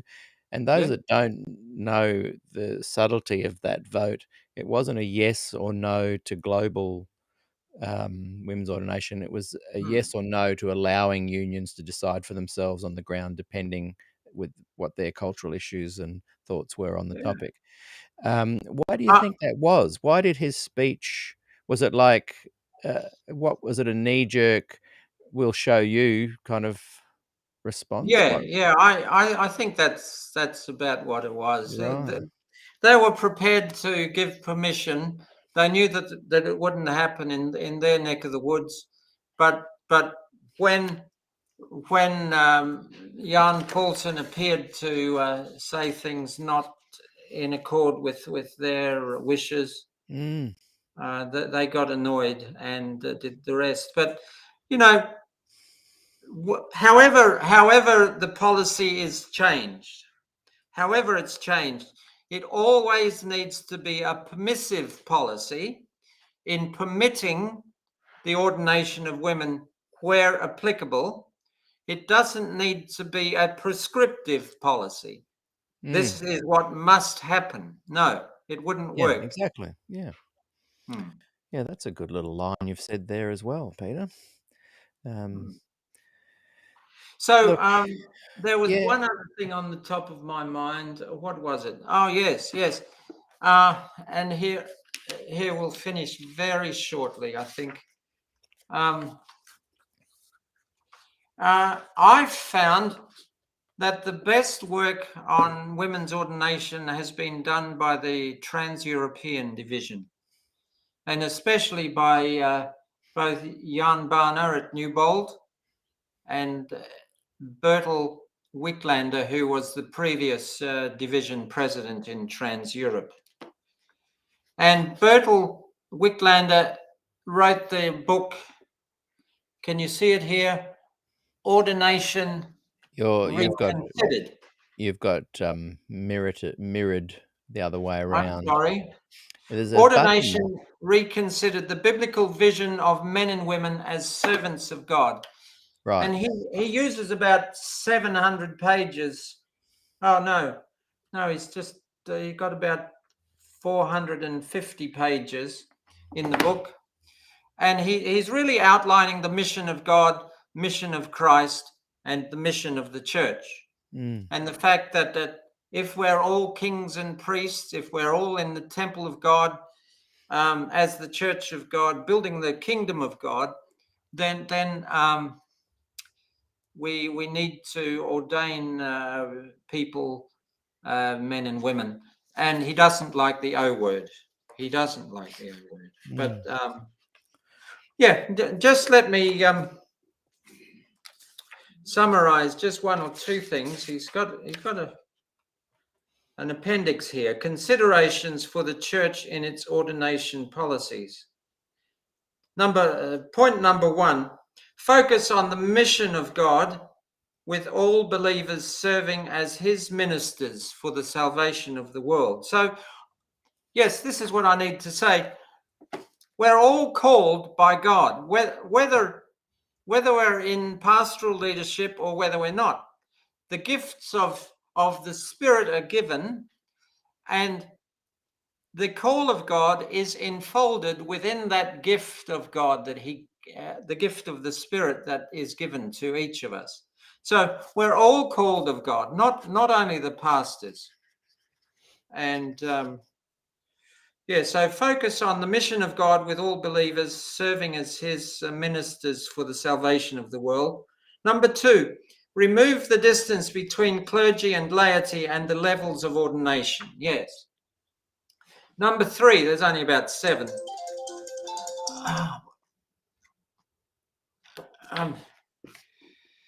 Create an inclusive pastoral ministry. Number 4, teach members the biblical theology and practice of ordination. Educate, educate, educate, as I say. Number 5, choose the best terminology. Don't use the O word, in other words. Number 6, remove ritualistic and sacrament-like flavor to the ordination ceremony. Number 7, make the imposition of hands optional. Number 8, let the ceremony emphasize God's calling, equipment with spiritual gifts and blessing in the setting of self-sacrificing ministry. And number 9, finally, give careful study to the influence of non-biblical ordination practices that have roots in church tradition. That's a good summary of how I think. And here I am on the other side of the world, and he up there in Scandinavia, and we're both studying the same things and coming to very, very similar conclusions. It's just amazed. It amazed me how this guy and his mate Newbold, they were both on the TOS committee, how they could come to almost exactly the same conclusions as I've come to. Well, look, it's been fantastic to chat with you today. We've been trying to make this happen for a few weeks now. Yes. Excuse me. And here we are, and I've really enjoyed the conversation. It's one of the reasons I like to have the long conversational interviews is that there are some absolute gems in there. And down the track, when I have time, I'm going to be condensing a lot of the interviews down to 10, 15 minutes in length and just picking out the gems of people's interviews. Okay. What just in closing, if you want to, it's not part of we haven't had this, just throwing this in there for women who are feeling really let down, discouraged, that this is an ethical issue, that it does equate to discrimination by colour and whatnot. And we keep in mind that the General Conference itself in the late 50s, early 60s had segregation in their cafeteria. There was segregated, and it took years to the late 60s for that to kind of end. What to people who see this urgency that I'm perhaps feel within my own heart, what kind of solace or glimmer of hope or parting words would you say to them to give them encouragement?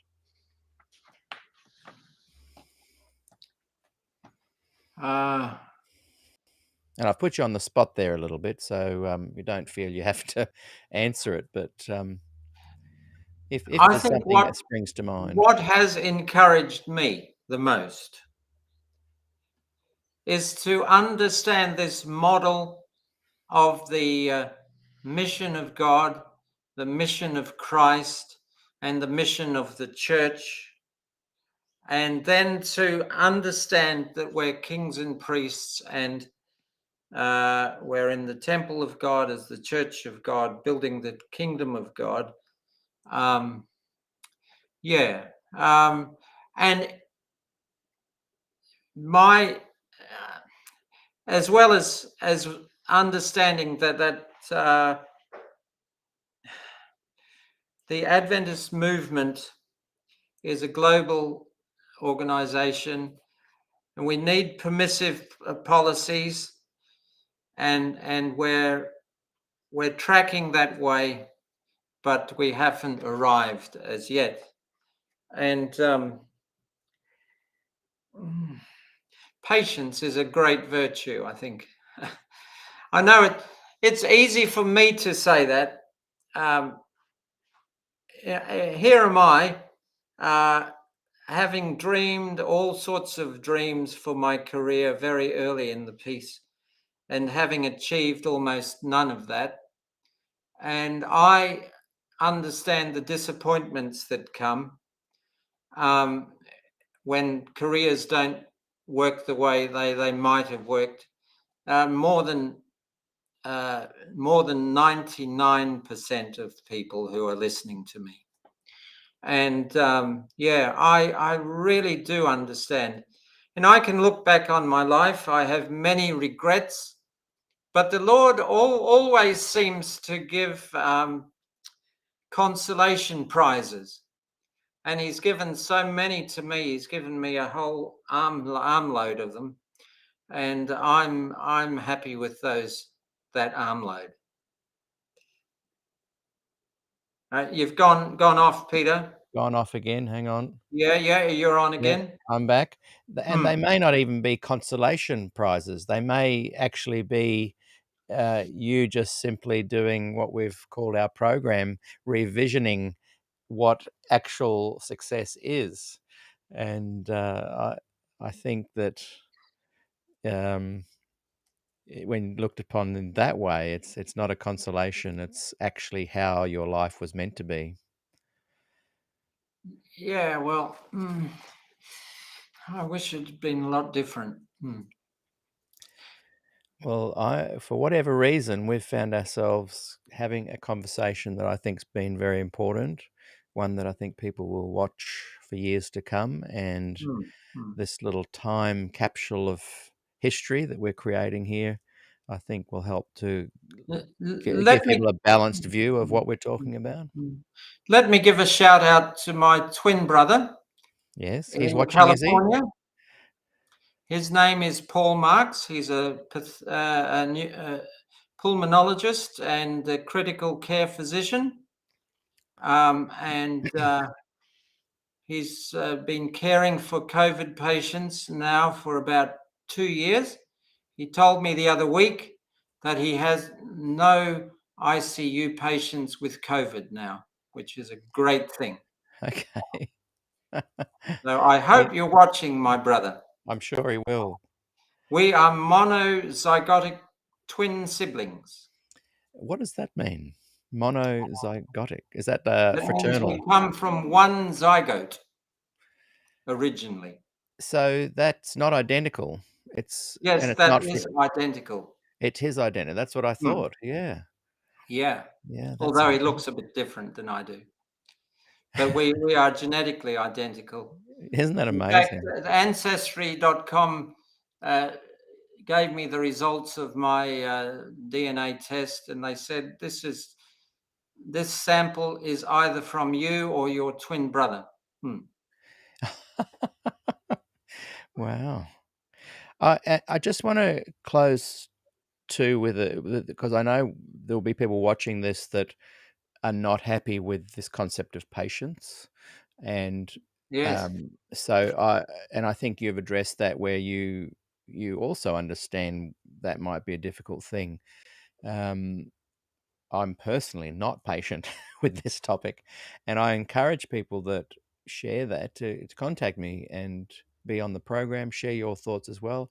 I find them very valuable, and I often have been thinking lately, would people in the late 60s be having the equivalent conversations we're having, but instead of putting the word women's ordination, we put person of color in there.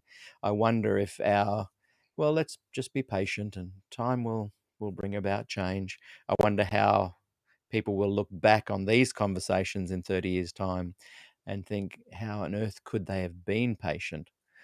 So I hope today's conversation has just put it into the context and setting of our times and the history and the thoughts of looking at this from a big picture Adventist perspective.